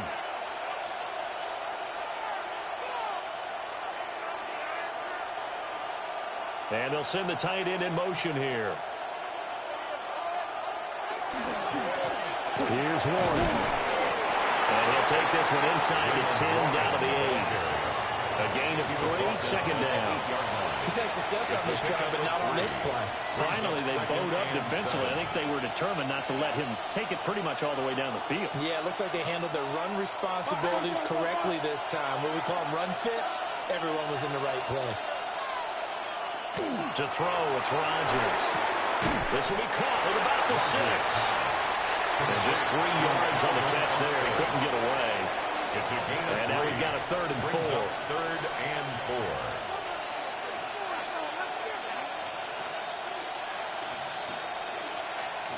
In search of 4 yards here to pick up the first down.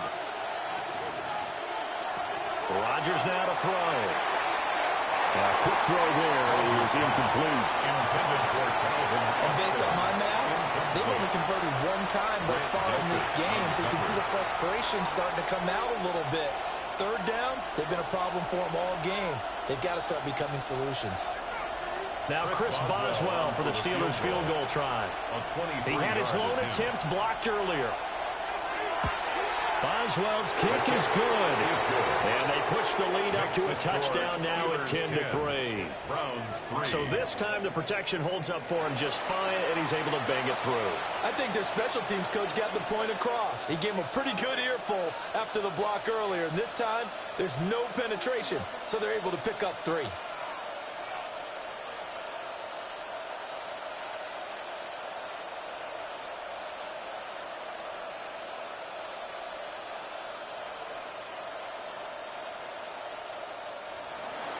After the successful field goal try, here's Boswell to send it away.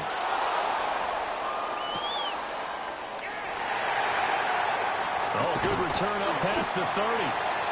And a good return, able to get out across the 35 to the 36. Ready to take over again on offense. Out comes Cleveland. Just a lone field goal for them so far, trailing 10-3 as they come up 1st and 10.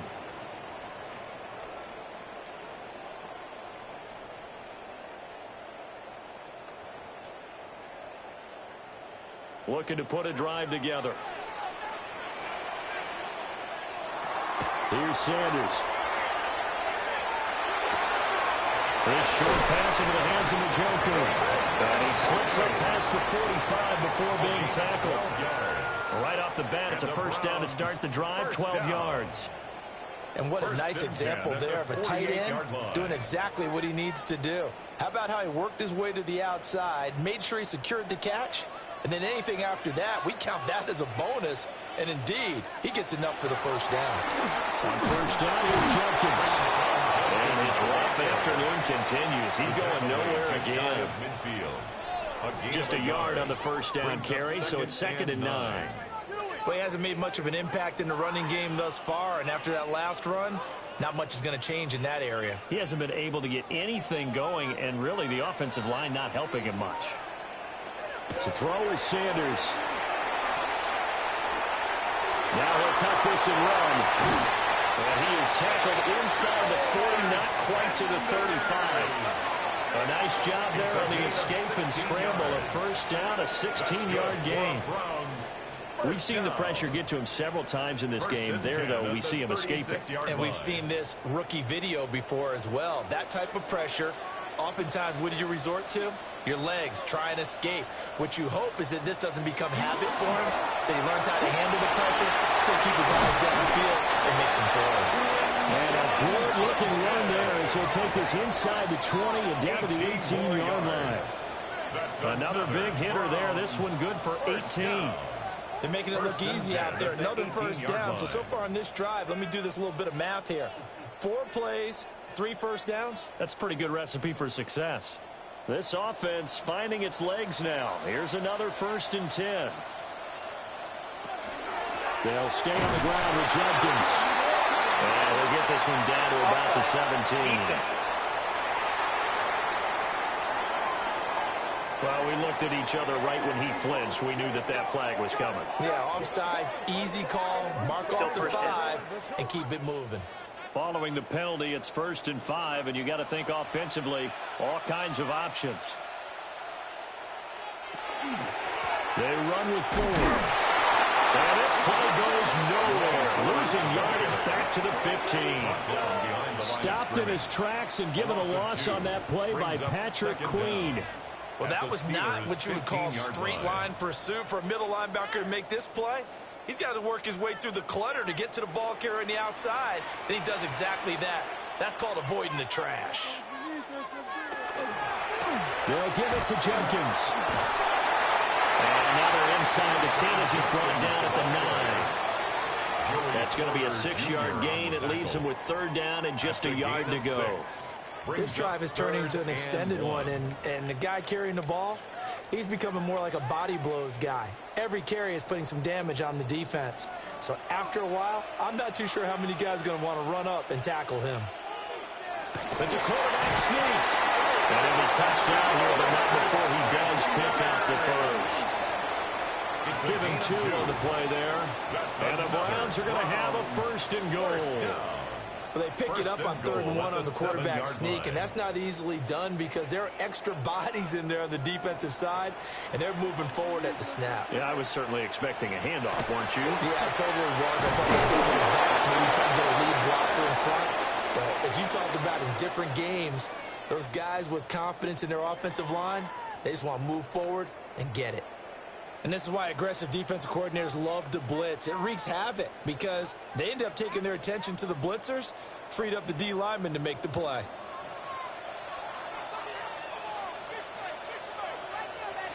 Well, they'll run it here on the jet sweep. On this one, may need to go back to the drawing board. He's going to be swallowed up right away. Call it no gain that time, and now it's 3rd and goal.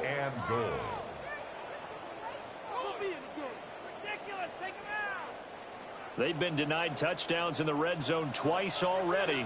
Here comes 3rd and goal. And he takes a shot on the release as this will be incomplete. Well, Brandon, we see why it's a team game there because there's a sigh of relief that they just released defensively. If he's able to get that one away, that's likely a touchdown. But instead, that pressure from the front got to him and forced the incompletion. You're right. He had him open just a split second too late on the release. And his kick here is good. And that'll bring him back within 4. So they're able to end that drive with 3 points in this one-possession ball game. And ideally, you want to end every drive with points. Most quarterbacks would tell you, let's end it with a kick, right? A PAT, that's number 1. Field goal you'll take. Punts, you really don't want to do that. In this case, they'll take the field goal and get prepared for the rest of the game.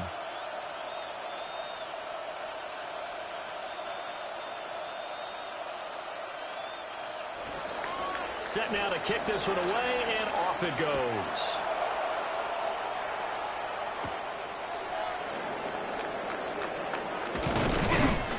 And a nice return sets him up pretty good here right at the 30-yard line. The Steelers offense and DK Metcalf getting ready to go back to work. And seemingly every time they've looked his way in this first half, it has resulted in a big play, as borne out by the numbers.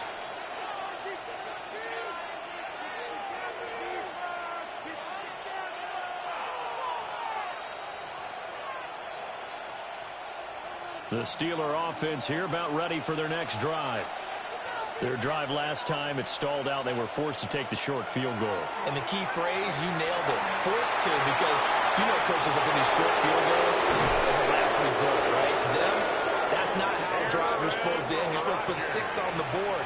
That's a consolation prize. Like going to the county fair, you don't get the big stuffed animal on that one, do you? No, you don't go top shelf. That's bottom shelf material. At the 44-yard line. So a 1st and 10 upcoming from Browns territory now at the 44-yard line. In motion, the tight end. They'll run it. Warren. And he's going to get stopped up quickly. Give him a yard down to the 43-yard line. That was a really nice play, able to stack that one up. When they get back in the huddle, he's got to tell his guys up front, great job. They kept people off of him, allowed him to run free, and make the hit on the runner. Filled the gap nicely, kept him to just a 1-yard gain. Now it's Rodgers. And that one's going to be off target and incomplete.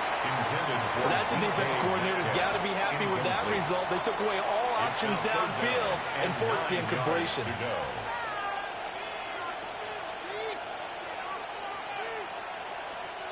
The offense on 3rd down, they've hit 4 of 7.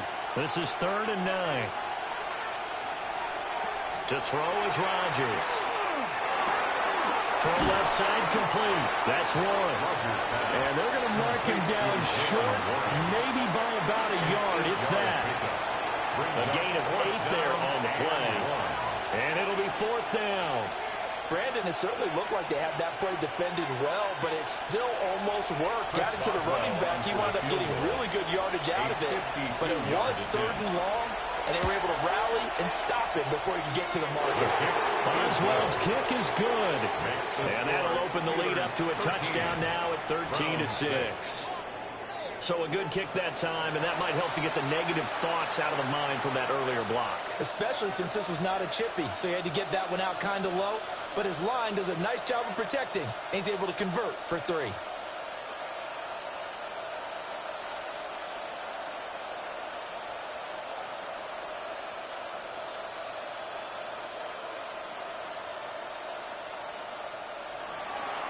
After the successful field goal try, here's Boswell to send it away.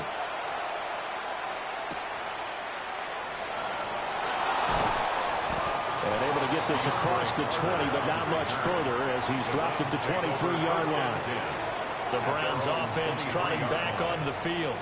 A touchdown would tie it. They trail 13-6 as they come up with a 1st and 10.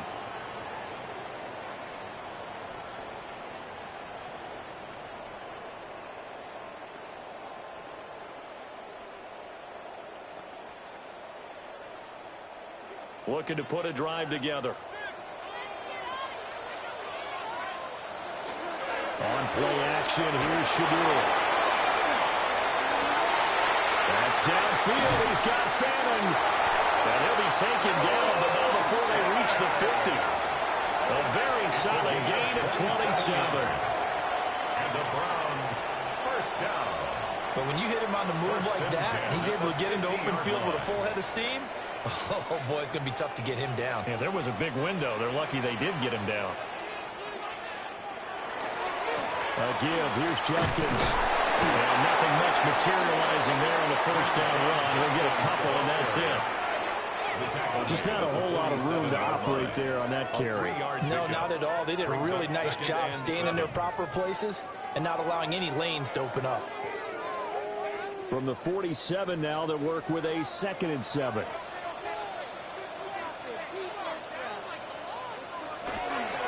Now it's Jenkins. And he's going to get this one down near the 45-yard line. A short gain of just over 2 yards as the first half clock dips inside of 3 minutes. Brings up 3rd and 5. They'll come up facing 3rd and 5. Tillman motions to the left. Here's a fake on the jet sweep, and instead to give up the middle. And he'll maybe get back to the line of scrimmage, but no more than that. Only a yard on the pickup there, and it's going to leave him with a 4th down. When we talk about defenders, specifically linebackers, keeping their eyes in the right spot, he had that eye down the entire time. And you know that's not easily done because they throw a lot of misdirection at you. They try and fool you and get your eyes in the wrong place. But you're right about that one. He correctly figured that one out and made a really nice play. Pass taken in by his big tight end. And he's got a 1st down as he's going to be taken down. But a very nice pickup there just in front of the 2-minute warning. And we've hit the 2-minute mark in this first half of action. So the drive stays alive after the 4th down conversion. 1st and 10 inside the 30. They'll run from the gun. It's Jenkins. And he is met in his tracks behind the line of scrimmage. Cameron Hayward getting upfield to make the stop. Sometimes I think these defensive tackles get a little bit of a bum rap. We just see them as big guys that eat up blockers for others to make tackles. Oftentimes they're quicker than they get credit for. And this time he uses quickness to make a play. Setting up a screen for Jenkins. Given 3 on the screen, he couldn't break free, and it's 3rd down. And that's all about recognition right there because he's got to go from pass rush mode to pursuit mode, what defensive line coaches like to call retracing. And he's able to retreat and make the tackle for just a short gain. A 3rd field goal of the first half, not what they're looking for as they come up on 3rd down. Under pressure, and he'll go down. Sacked back at the 31. Now the Steelers use the first of their 3 timeouts as they'll head to the sideline and talk over what to do next.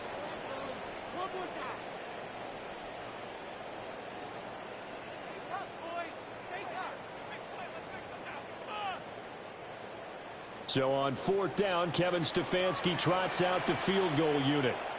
This one from 48 yards away. And this is right down the middle as he puts it through. And that'll bring him back within 4. So as it turns out, that sack doesn't wind up costing them, Charles. They at least get points, get 3 of them. Yeah, that's where your kicker can really come to your rescue because, you know, after the sack, there was a little consternation there. Are we out of field goal range? Are we going to be able to get 3? In this case, he stepped right up and gave them exactly what they needed.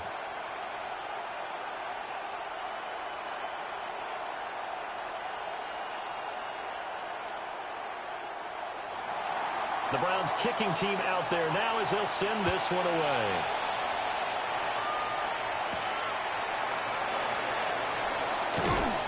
Johnson jostles free. And out a little across the 25 to the 27. Getting set to go again as we look at the back, heading onto the field again. And he's well on his way to a 100-yard game. He's already more than halfway there. We're only in the second quarter. And what I've always loved about running backs is they'll tell you, I had no idea how many yards I had. Right. Those guys have an innate sense of where they are in a ball game and how many yards they've accumulated because, you know, they're always working towards 100. He's been working well towards 100 here. Shotgun now for Rodgers. That's complete to the receiver fielder. And they get him down, but not before he takes it across the 40-yard line. They may want to go back to that one. First play of the drive, good for 15 and a first down. A gain of 15. And this was a nice example of an offensive coordinator scheming his guy open. Just a little underneath route, just trying to free up some space, and it worked awfully well. Got him not just space, but plenty of room to run after the catch to pick up really nice yardage. The Steelers signal for the second of their timeouts as they'll stop it with a little over 30 seconds to go in the first half of play.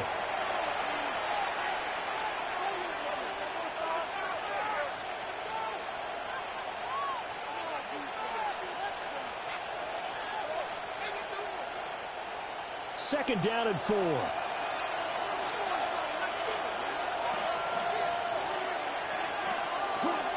Now run with Warren.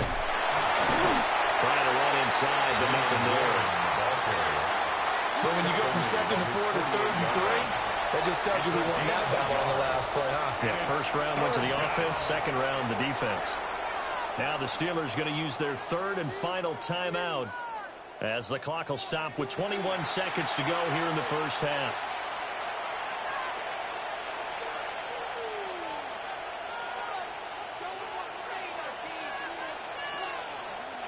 Here's 3rd and 3.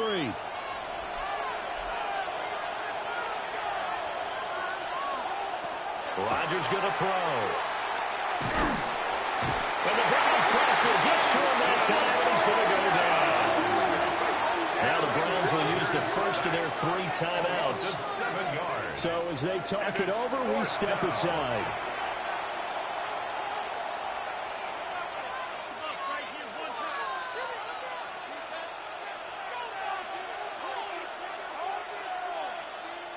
On 4th down, the Steelers call on Corliss Waitman to punt.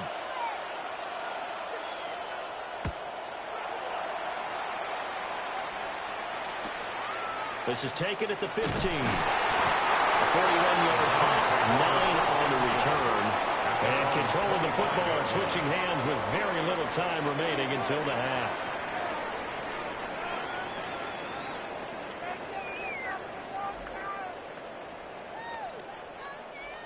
The Browns drive about to get started. And with only 9 seconds remaining, well, not much time, we'll see how they play this. And defensively, they're just looking to keep him contained as they're able to get him down. And this offense going to elect to burn a timeout with 5 seconds remaining in quarter number 2.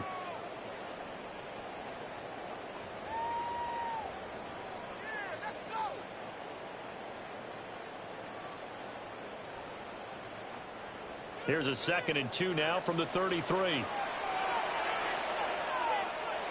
A final shot before break.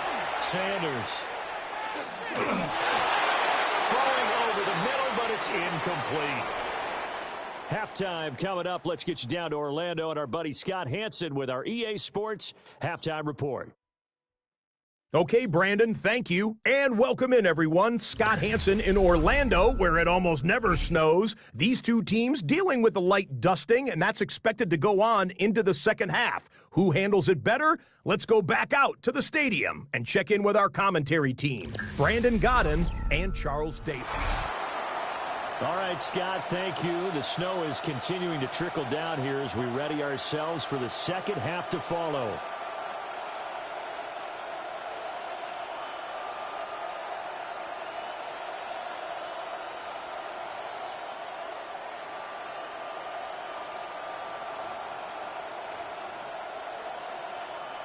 Chris Boswell. The lake effect snow set to continue for the second half of action as we are back underway.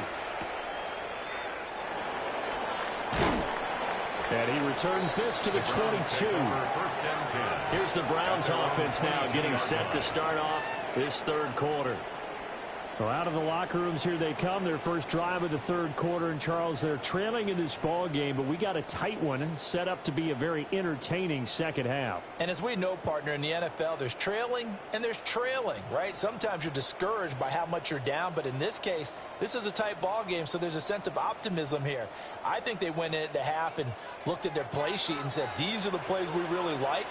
What do you say we use them to start the second half and get us going? And they're able to get this one across the 35. 53 yards on the ground for him now as he's done that on 15 carries. First down. That one definitely helps as they try to push the ball down the field here, trailing early in the third quarter. And even though they're trailing, not abandoning the running game. People may call it an adjustment. I think it's just much more sticking to what works for you and continuing to have faith in it. And the running game is starting to pay off. He lost 6 there on the first down play. Well, we saw a lot of negative plays that resulted in plenty of lost yardage in the first half. And that trend is continuing here. Tough spot looking at 2nd and 16 here after the big loss. Sanders to throw. Open man, that's Tillman. So they get 8 out of that completion. And 3rd and 8 now. That's a gain of 8. Brings up 3rd and 8.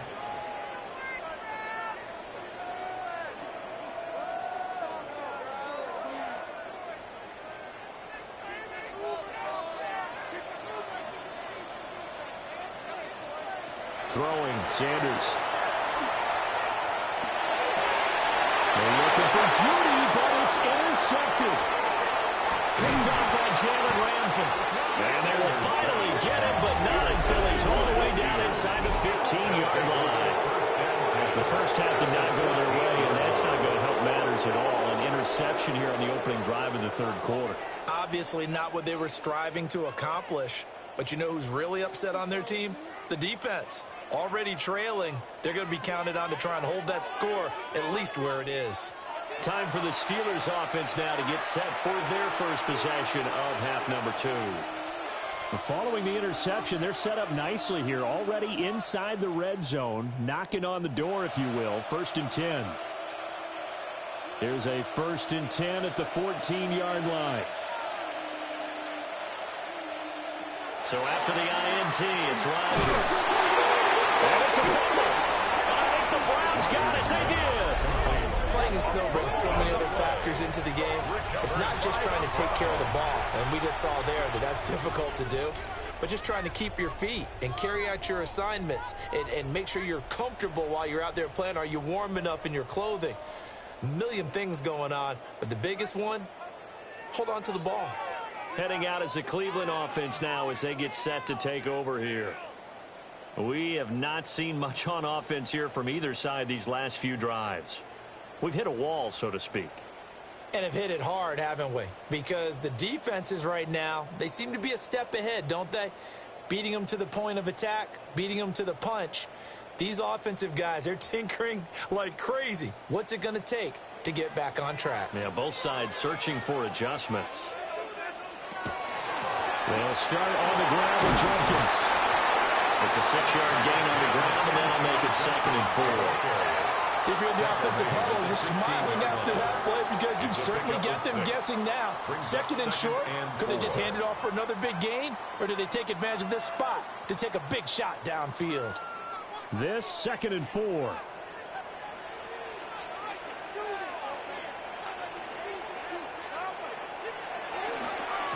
Once again, Jenkins. Just a yard in the pickup there, and it'll leave him with a 3rd and 3. If you're looking for glory, looking to get your name in the headlines, you do not want to play nose tackle. But how about what we just saw there? The ability to hold people up, take on extra blocks, and actually slip them and make a tackle on that play. That's big time. From the gun on 3rd down, Sanders. And that is incomplete. Well, this is just a continuation of what we saw in the first half. So much for the fresh start to begin the 3rd quarter. Still off-target throws, no rhythm throwing the football, and obviously no touchdown scored in this game. The Browns send out their punter now, standing just outside his own goal line.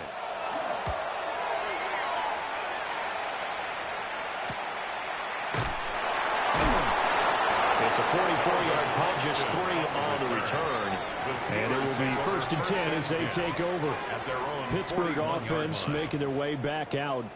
And both of these defenses have been stifling these last few drives offensively.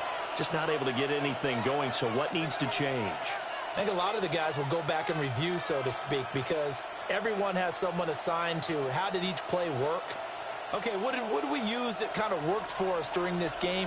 Try and get back to some of those plays, as well as the possibility of showing something you haven't shown already in this game and trying to change things up. Let's see if they take the advice of Mr. Davis. He'll definitely say that that's one he should have held on to. But when you're playing in elements like this, sometimes those bullet passes, those ones with a little bit of pace on them, they can be difficult to hold on to.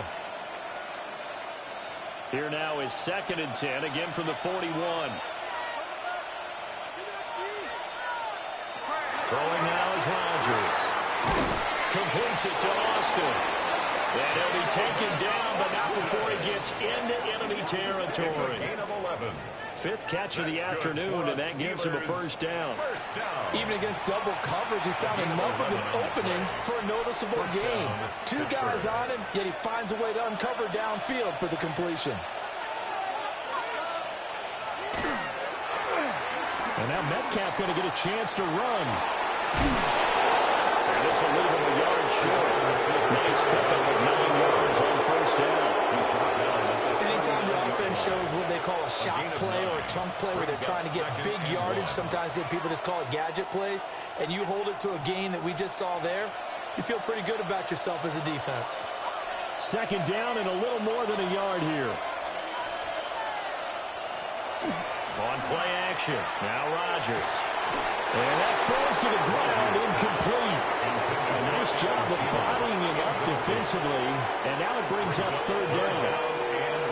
This has certainly been a physical game so far. Limited scoring opportunities for both sides. And there's another chance that goes unfulfilled. Heavy set out there on 3rd and 1.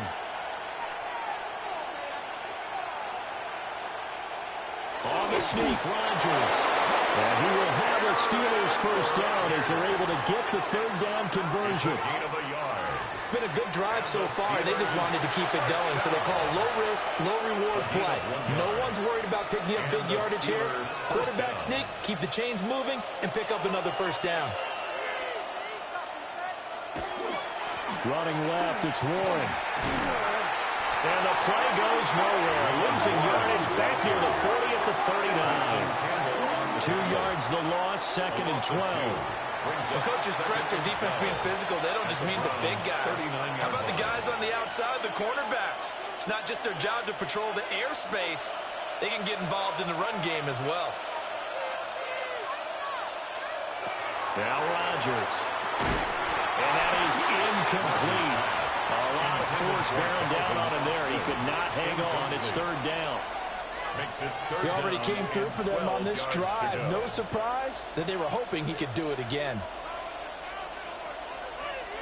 A long way to go here on 3rd down for the 8th play of the drive. Working from the gun. Rodgers. Working the middle of the field, and he's got a man complete. Second catch for him today, and it'll wind up a first down. That's another Steelers first down. A gain of 13 yards. First down, Steelers. Whenever we talk about moving the sticks and controlling the football, there's a great example right there. Those are the third downs you need to convert to win football games. We're in the third quarter of this one, and this is a tight one. In order to maintain pace, keep the ball away from the other team, and put points on the board, those are the plays they need to continue to convert. 5 yards is the tally on first down. That brings up 2nd and 5. Looks to me like maybe there's a little attrition setting in with this drive, because when you see that type of a run, I get the feeling the defense gets a little bit tired. And that's the last thing they need, especially when they look up at the scoreboard. Back to Gainwell here on 2nd down. And now they're going to get him down right at the line of scrimmage. It'll only be a gain of a yard, and it sets up a 3rd down and 4 now. Brings up 3rd and 4.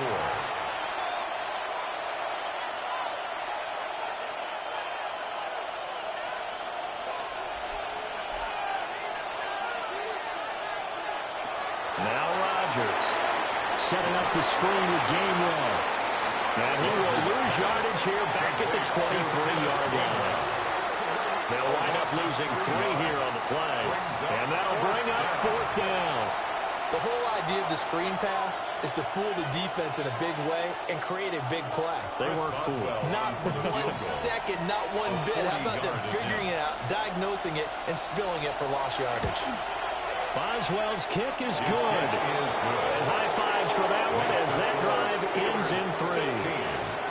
So 3 field goals that he's hit now. This last one helps him stretch out the lead. He's been solid, hasn't he? And he lives up to the adage that every offensive coach has ever said to us. We want to end every possession with a kick, right? For them, it's either extra point, field goal, or at worst, a punt. In this case, it's been 3s.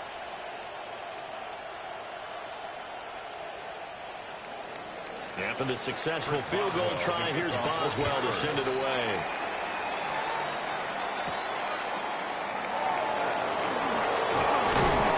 And up to about the 26-yard line, just across the 25. The Browns set and ready to go on offense. They are down by a single possession here, 16-9, as they come up 1st and 10.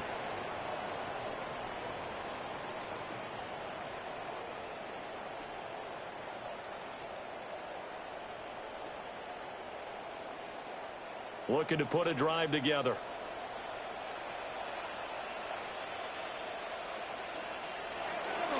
They go play action now. Sanders.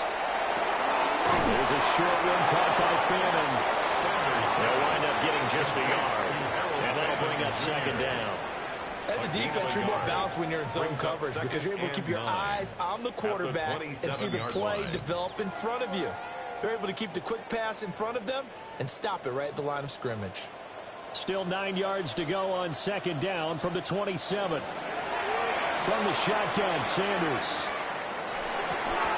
To the left side, he finds Bond. And he gets this up to the 34 out of bounds there. They'll go for a gain of 7. And it makes it 3rd down and 2 yards to go.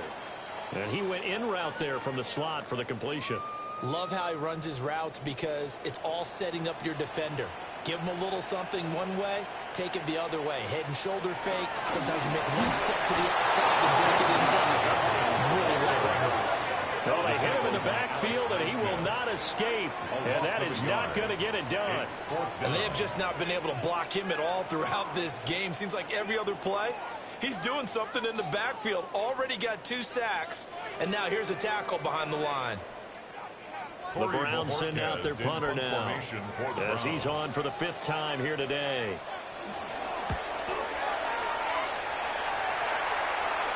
The call for a fair catch, and it's made at about the 23-yard line. A 40-yard punt, no return, and they will take over 1st and 10.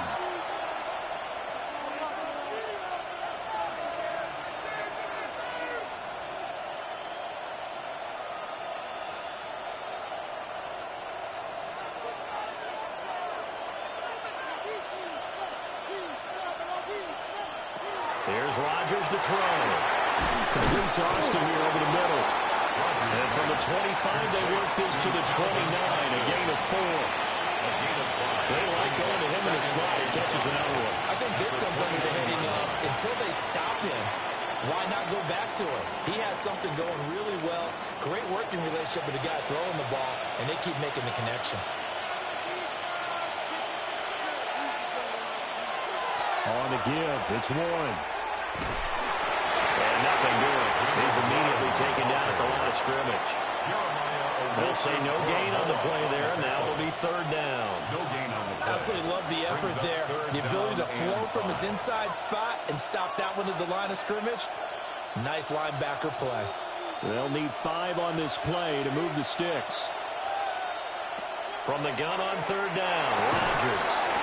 Over the middle, complete. That's Austin. And he will have a Steelers first down as they're able to get the third down conversion. Steelers first down. First and 10 at the 44-yard line. Waste of time.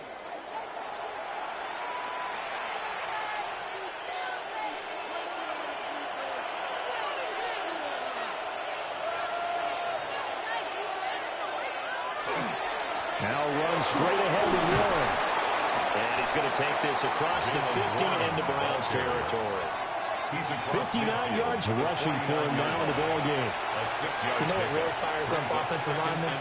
When the guy that is carrying the ball behind them can create his own space and break a tackle along the way.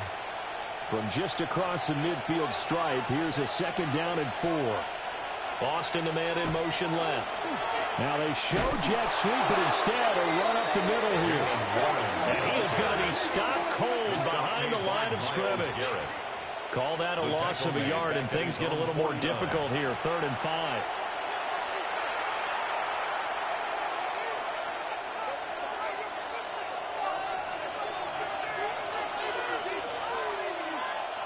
Here's Rodgers. And that is incomplete. Oh, he had a defender right there with him to force that to the ground. And 4th down now coming up. 4th down. When you run in the slant, timing is everything. And against that man coverage, there was no space available, and incompletion as a result. The Steelers send out their punter now as he's on to kick it away. This is away, but boy, headed straight for the sidelines. And this will be out of bounds. Now it's a question of where they'll mark it. And they'll say it crosses at the 11-yard line. The football going back over now to the Cleveland Browns. And our game's hit a little bit of a lull here, a little bit of a snag. Punts on back-to-back drives. And old-school coaches don't necessarily mind that. Didn't turn it over, right? Didn't create a big play for the other team. Right now what you're looking for is can you gain an advantage in field position? And that's what both teams are seeking right now. Yeah, they'll be seeking to gain that advantage here on this drive. And the reinforcements come in as they're going to stop him behind the line. T.J. Watt, always a disruptor, there to blow that play up. Yeah, another negative play in an early down situation. This one to start the drive. You're putting a lot of pressure on your quarterback to bail you out when you're in 2nd and long yardage.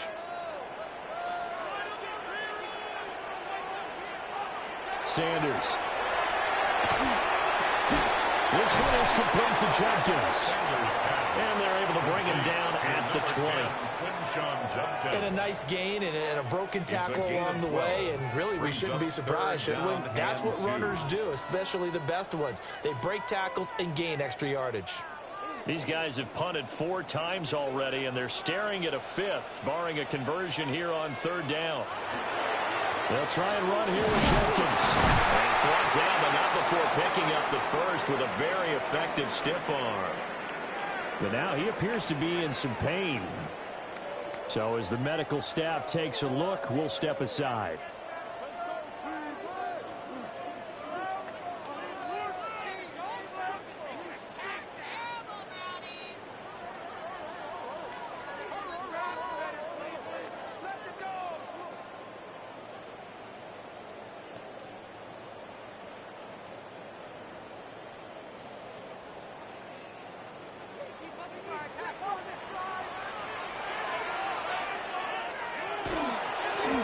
ground, it's Ford. And there is nowhere for him to cut back as he's taken down in the backfield. 2 yards the loss, 2nd and 12. Continues to be a struggle for this offense and this home crowd. They're growing a little restless here in the second half. And I think they've just got to look at how they're trying to move the football. Yeah, you want to run it, but maybe you spread it out, maybe some swing passes that can take the place of runs and give you a little more space. And this one will go to the 28-yard line. They get 7 there on the screen. It'll set up a 3rd down. I like the play call coming right after a tackle for a loss because this is an obvious passing situation, but instead they fooled them a little bit with the screen, and they wound up getting back what they lost and then a little bit more. Here's Sanders.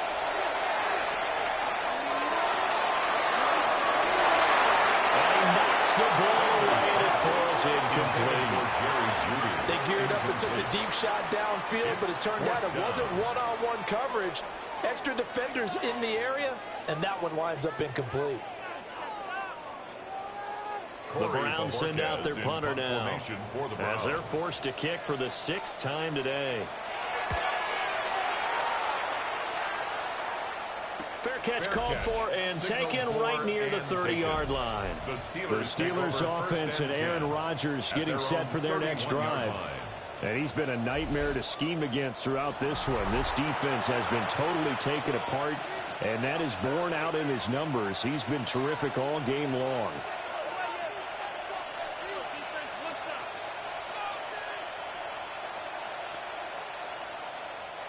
The Pittsburgh offense at the line to start their next drive. This crew had to punt last time they had the ball, but when you've got a lead like this, you can attempt to play the field position game. You are to an extent, especially if you like your defense, because you have the lead, you've been controlling the game.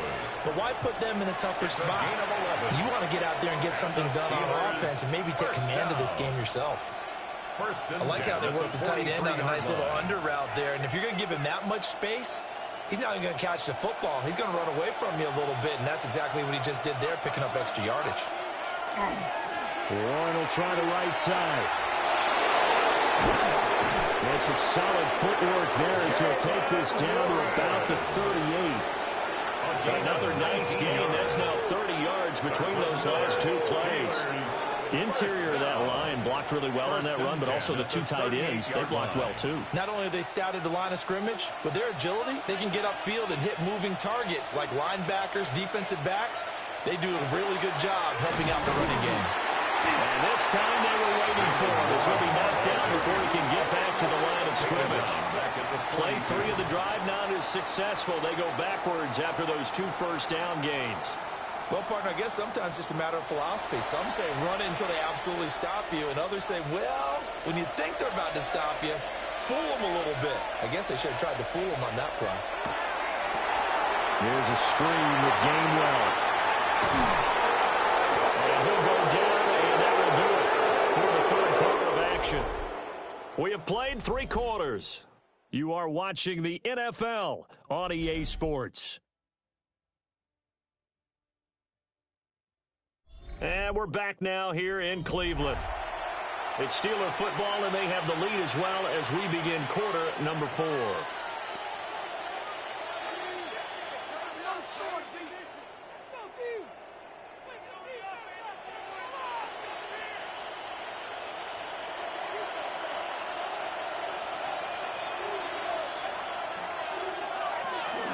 A handoff to Warren.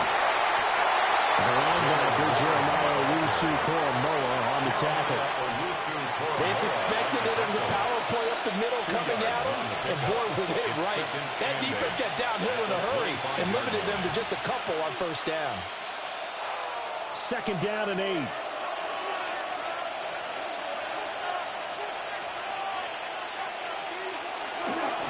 On the run, it's Warren. And he's going to be met at the line of scrimmage and taken down. 2 runs in a row, but only 2 yards to show for him. Now, obviously, that's some good work there defensively, being able to stop them and bringing up a key 3rd down. But if you're on the offensive side of the ball, there's an opportunity, because I know what defensive guys are thinking right now. Just stop them, get to the ball. That means they might not be sound defensively, but there could be some opportunities. And you said key third down. Highlight that word. Clinton Bold. Here we go. And this one dropped in the end zone. Looked like a touchdown, but not to be. And now it's fourth down. That's a good job there, creating the contact to force the incompletion. And now, since it's fourth down, that should set up a field goal situation. And a nice sigh of relief defensively to be able to hold them to 3. Boswell's kick is good. And that will extend their lead even further. So that CD, an important one here in the fourth quarter. And that importance cannot be overstated. All eyes on both sidelines were staring that one down all the way. The significance is that they made it a 2-score game. Still lots of time left to go, but likely that was their goal at the start of the drive. Get 3 points, make it a 2-score game, and they were able to get it done.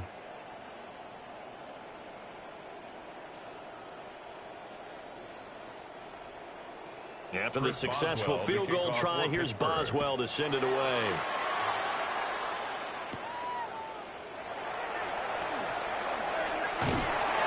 Solid return, pretty good field position. They'll start at the 32. Cleveland offense making their way out. And the complexion of this one has changed a fair amount. That last field goal made it a 2-score game, so they need to get points out of this drive relatively quickly.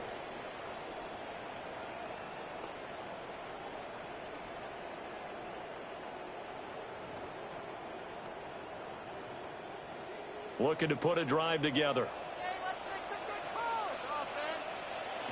To throw now. Here's Sanders. Gets this over the middle to Tillman. They'll give him 4 yards there. And it'll be second down.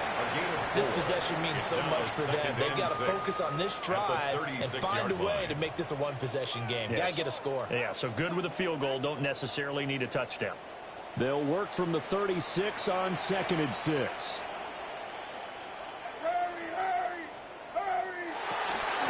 Jenkins going to run it with the gun. They'll take this one from about 4 up to the 40. When you find that kind of yardage, you couldn't be more confident as a ball carrier. And guess what? You're going to go back and tell your offensive coordinator, I'd like to keep carrying it, thank you. They'll come to the line, needing only 2 yards to gain the first here. On third down, Sampson. And he won't be close to a first down as he runs into a wall right around the line of scrimmage. Just a yard on the run there, and that's going to bring us to a fourth down.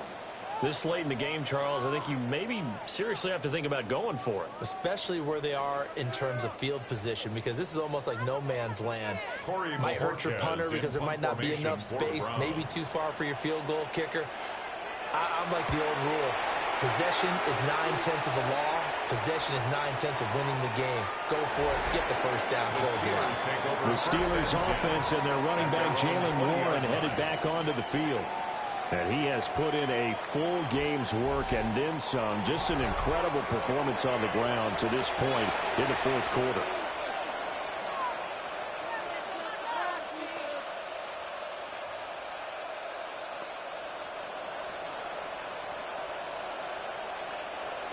The Steeler offense here about ready for their next drive. They've got a chance now to put this game away following that last defensive stop and punt. And they'll fake it on the jet sweep, and instead they'll head off up the middle. Hit and drop behind the line by Shelby Harris. Run blitz there defensively, something we might see more of here in the fourth quarter. I think we'll see a lot of it, and the difference between that and a pass blitz, you're trying to get to the quarterback. You're trying to scheme someone open who will get to the QB and make sure he gets on the ground. In a run blitz, you're actually trying to cover up gaps, trying to cover up holes so they can't run the football. And this one also slow in developing as he's maybe getting back here to the line of scrimmage, but not much more than that. Tried to get the edge there. The defense just too quick to the ball. That's what we call total team defense there. Can't get to the edge, no place to move it inside, and then allows everyone else to run to the ball and create a big-time tackle for no gain for the offense. And a throw there going to be incomplete. Well, that's where this Cleveland crowd, the dog pound in particular, make it difficult on opposing offenses. It looked like they might have had troubles communicating at the line, and it leads to the incompletion. The Steelers send out their punter now, as he'll punt it away for the 4th time today.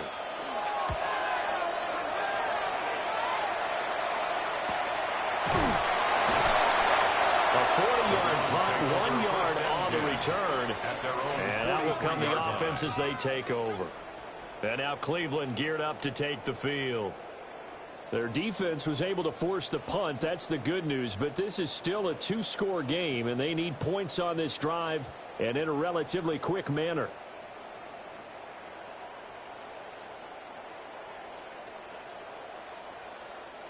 For the Browns, good starting field position as they have it 1st and 10 at their own 43. They'll get this complete to Tillman.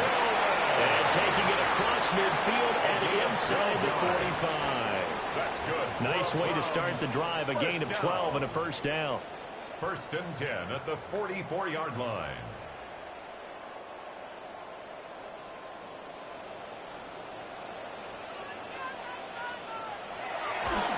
This is 4. Given 3 on 1st down. It'll set up a 2nd and 7. They did a really nice job there defensively. They strung the play out, didn't give them a cutback lane. On each play, you have guys what I call our BCR players. Guys are responsible for the bootleg, for the cutback, and for the reverse. They played that one perfectly. And rode him right out of bounds. Again, they turn to 4. And they'll be inside the 35, now at the 34-yard line. 7 yards there and a 1st down. And the Browns, 1st down. 1st and 10. Yeah, they really needed to get something going, didn't they? They had punted on the last 2 possessions. The running game starting to come to the front for them, providing a nice pickup there to keep this drive going. The handoff to Ford up the middle. And a short game down to about the 33. Linebacker Patrick Queen bringing him down. Yeah, things were pretty stacked up there in the middle of the line. A lot of bodies, not much space. I think ultimately he was fortunate to get anything out of that run. Ball at the 33, 2nd and 9. To throw is Sanders. Open man, he completes it to Judy. So give him 2 yards there on the completion. 3rd and 7 now. One thing I think that's safe to say defensively, the tackling's been really good. And because of that, it's been very, very hard for them to move the ball because you're not getting the benefits of run after catch. They're tackling them almost on the spot. That means you have to run extra plays, harder to move it. Nowhere to turn here. He's going to go down. Back at about the 37-yard line. Cole Holcomb proving too much there for the offensive line. He gets the sack. And you hate to say it with a rookie quarterback. He's done some good things, but overall, looked a little bit overwhelmed back there, hasn't he? He certainly has. But in his defense, he hasn't had a lot of time to throw the football. You like the way I said that? In his defense? In his defense. I got it. You see what I did there? Yeah, he needs better protection, that's for sure. The Browns send out their punter now, as he'll come on to kick this one away. And this will depend on the spot as it sails out of bounds. And they'll say it sailed out at the 10-yard line. And Pittsburgh getting set to take the field. These guys definitely hoping for a better showing than their last appearance. They couldn't really even move the football much beyond the shadows of their own goalpost, Charles. We'll see if they can get a better, more sustained drive going here. Yeah, and every team that we ever talk to says the exact same thing. When you start a drive from that deep in your own territory, the goal is a minimum of at least 2 first downs, because even if you have to punt then, you change the field position, right? You flip the field a little bit. They didn't get that done. This time they want to string together a nice drive and help themselves out.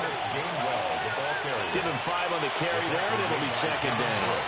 Good push from the offensive line, and they've done well so far to build this lead. Now they've got to get things to the finish line, and that's a solid pickup there to begin the drive. 2nd and 5.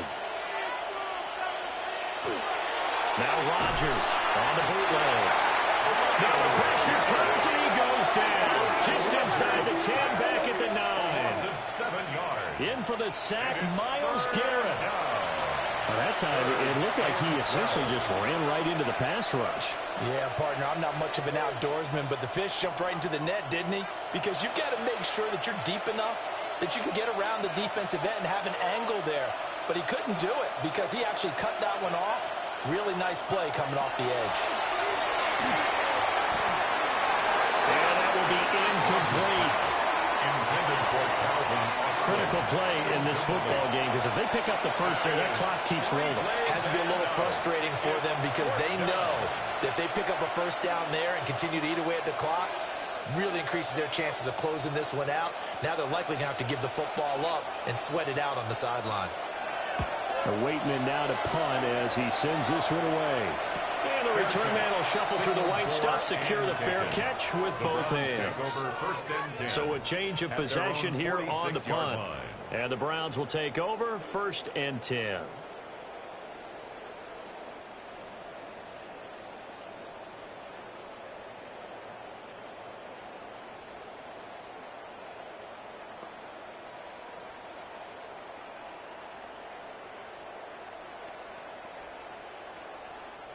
So good starting field position for them here as they come up 1st and 10 at their own 46.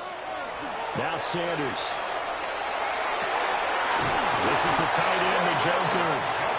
And he'll work it across midfield inside the 45. That's good. A gain of 11 to kick off the drive, and it's a quick first down.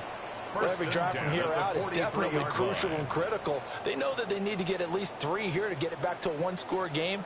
But I can't imagine that in their huddle that they're thinking at all about getting a field goal. They want to get into the end zone and then try and get the ball back again. Now they'll fake the jet sweep here and throw out play action. There'll be a loss of 7 on the sack, and it brings up 2nd. This defense, they just continue to feast. 5 sacks now as a unit. It's been quite an afternoon getting to the quarterback. And we're seeing it come from a variety of places as well. Sometimes just the guys up front and getting to them. Other times you add extra guys rushing the quarterback, twists and stunts. It's been a variety, and they've had no way of blocking them. Out of the gun here, Sanders. Going quickly there, but it's incomplete. Well, partner, guaranteed they approach this play with the idea of making up ground to make 3rd down manageable. Unfortunately, with that incompletion, right back where they started on the last snap. Now they need a big 3rd down play in order to pick up the yardage needed. An incomplete pass on that last play, and that means they'll need to come up with something here on 3rd down. Pressure comes, and the Steelers take him down. Now it looks like we're going to get a stoppage here. An injured Steeler on that last play. Well, now they're going to come out and take a look at this injury, and we'll be back in a moment. All right, they're going to try and keep hope alive here on 4th down. They're going for it. They'll indeed go for it. It's Sanders. This will be caught. Judy. And unable to break away. They stop him a few yards shy. The Browns unable to move the chains on 4th down. And that will force a turnover on downs. So they really needed points here in a 2-score game. Could not come away with anything there on 4th. And while we know they're a little bit discouraged here, they can't check out of this game. You and I have called a good number of games over the course of our career where we've seen these types of situations. Teams get the ball back, and that miracle does occur. So they can't let that dream go just yet. They have to get stout on defense here. Yeah, right now really hoping for a turnover. Looking to put a drive together. Rodgers going to throw. A short one of Fromm. And able to get this one across the 45 before he's brought down. It's a gain of 11. The drive starting with a 1st down, 11 yards on that pickup. Partner, I like that they're staying aggressive on offense because to me this drive is what is known as a put-away drive. You score here, that might put this one to bed. I like the fact that they're playing with confidence and not playing with fear. On 1st and 10, it's Gainwell. He's going to get this all the way down inside the 35. That first, good for 20 and a first down. They went with the nickel look defensively, so they had 5 defensive backs in there. Didn't help them stop the run. Yeah, I love that, the nickel look. 5 cents, 5 DBs. But what also happens then, you take a big body off the field in order to insert that guy. So you're taking a big off for a little. And oftentimes you can run the football effectively against that defense. And he is swallowed up right at the line of scrimmage. No gain there as he kept it himself at second down. Brings up 2nd and 10 at the 34-yard line.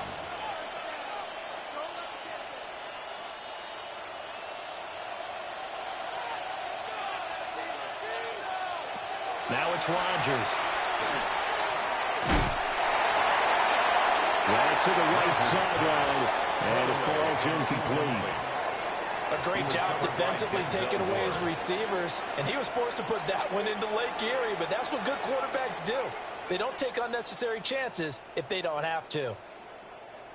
An incomplete pass on second down. That muddles things a little bit here. This is 3rd and 10. To throw is Rodgers. Over the middle, that's caught by Metcalf. And his bid for the first down coming up short as he's tackled at the 25. That'll give him 8 that time. And that's going to make it 4th down. A short gain that doesn't get him the first down brings up a 4th down situation. Really nice job defensively. They knew where the sticks were. They got the stop before. A 42-yard attempt. Boswell's kick is good. And that will extend their lead even further. So that maybe not a knockout blow, but I suppose certainly every little bit helps when you're trying to salt one away in the 4th. Well, the possibility of being beaten by 2 late touchdowns or at least sent to overtime does exist. But time, definitely a big factor at this stage of the game, is in their favor.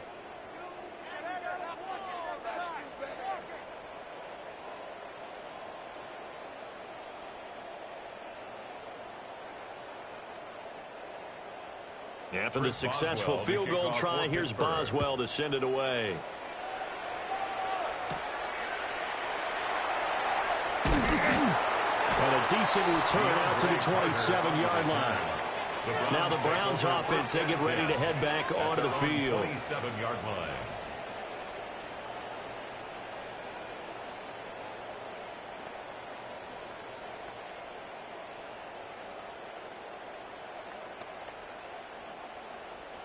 Looking to put a drive together.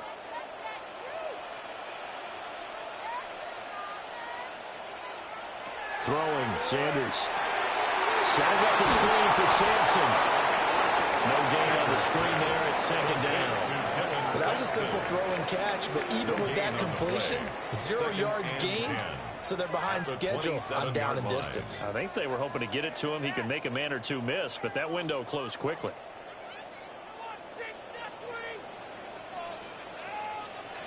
Sanders to throw.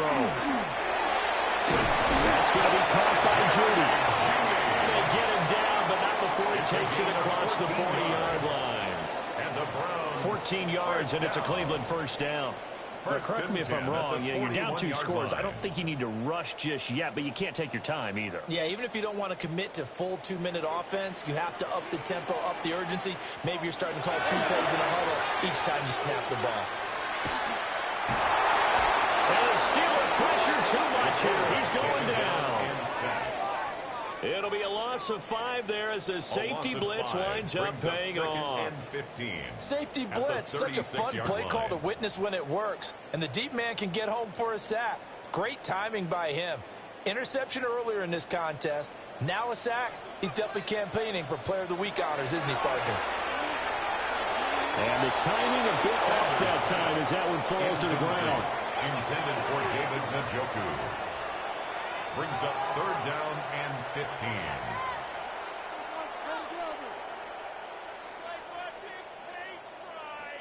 Well, the elements, the crowd, the situation, this is NFL football at its best. Here's 3rd down. And Sanders has it poked free. defensively lucky they're able to keep the football, but now 4th down, so they'll have to boot it away. I do think, though, they're going to look at this as a positive. 1, they recovered the fumble, so they retained possession. But 2, being able to punt it changes field position for them. Imagine if that turnover takes place there. Now your defense has to go onto the field and try and hold. Instead, they get a little breathing room. 2 minutes left to play in this football game here on EA Sports. They'll go. Here's Sanders. Now a desperation throw deep downfield.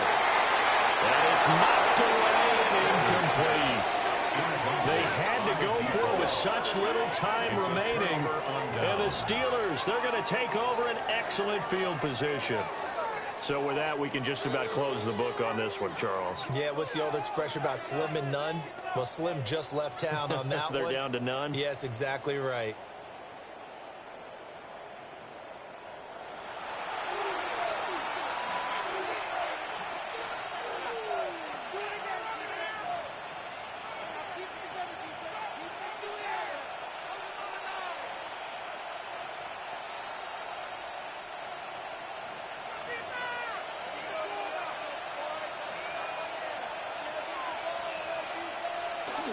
They got to have 2 hands on the football here as they run on 1st down. And he gets forward up the middle, but only for a couple. It'll be 2nd down. Now the defense going to use the first of their timeouts as they'll talk things over prior to this upcoming 2nd down play.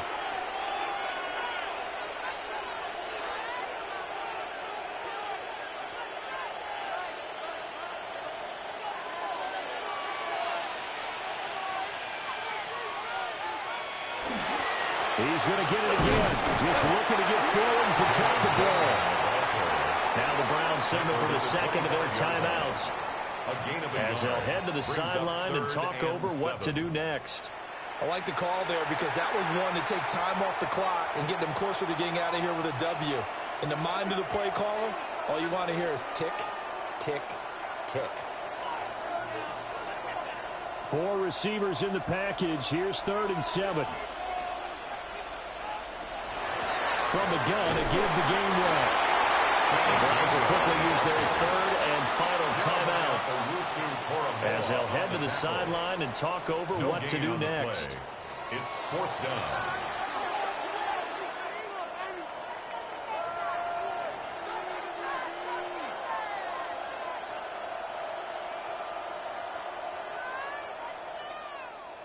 Now Chris Boswell for the Steelers field goal try. And remember, he had one blocked earlier. Boswell's kick is good. And that will extend their lead even further. So they settle for just the 3. But clearly right now, anything helps trying to salt this one away in the 4th. Without a doubt, obviously a touchdown probably would have been the final nail to finish this thing off. But they still ate up time, got points. So while it's not mission accomplished, it's darn close.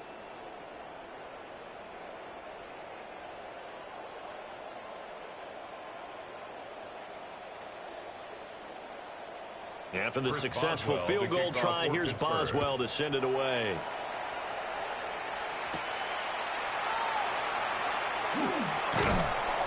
And he'll take it up past the 25 to the 26-yard line. So now the Browns down by 16. A minute 36 to go.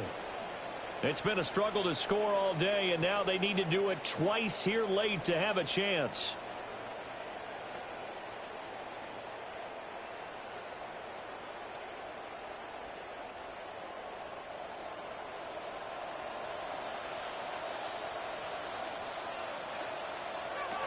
To throw is Sanders. Throwing to start the drive. Over the middle, he's got Bond. Short play like that in this situation this late, that's a win for the defense. No doubt. I remember something Coach Madden used to talk about all the time. Sometimes you can't just take what the defense gives you. You have to take what you need. And in this case, the offense is taking what the defense is giving them, not what they need. 2nd and 6. That's to the sideline and incomplete.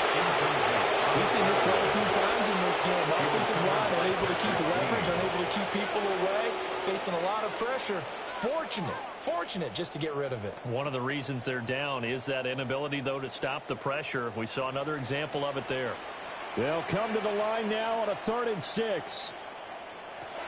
From the gun, it's Shador. Able to find Judy. And he is going to have the Browns first down as they're able to get the 3rd down conversion. That's a pretty good throw on the curl route there. 3rd down, and they pick up a first. Defense should be aware for that, right? They should be aware, but it was so hard sometimes. Yeah, it's not easy. Because when they sell that route really well, you think they're going upfield, then they curl back, show their numbers to the quarterback, and complete the play. It's incomplete. Took a shot, couldn't connect. That's certainly not the worst thing. It stops the clock and lets your offense catch its breath and lets us exhale a little bit. Now I expect them to call a couple plays in the huddle, so they're ready if a tackle happens inbounds. Here comes 2nd down. They'll stick with the passing game as he looks to throw. Hit as he throws there, incomplete. Back-to-back incompletions, but we know this is definitely 4-down territory. Time not on their side. I don't think they want to try and get the first down in 2 installments. I think they got to go and get it right here, right now. This definitely 4-down territory at this point, but a critical 3rd down here. To the sideline and incomplete. That means it's just one last chance left, and this has to be a first down or a touchdown, or this game's over.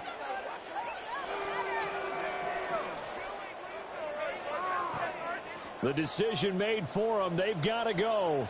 It's 4th down. As expected, they're going for it to keep the drive alive. He's going to let it fly. Oh, man, it's caught inside the 10. And now they are knocking on the door inside Pittsburgh's 10. They keep the game alive, at least for the moment, as it's a first down. First and goal at the 6-yard line.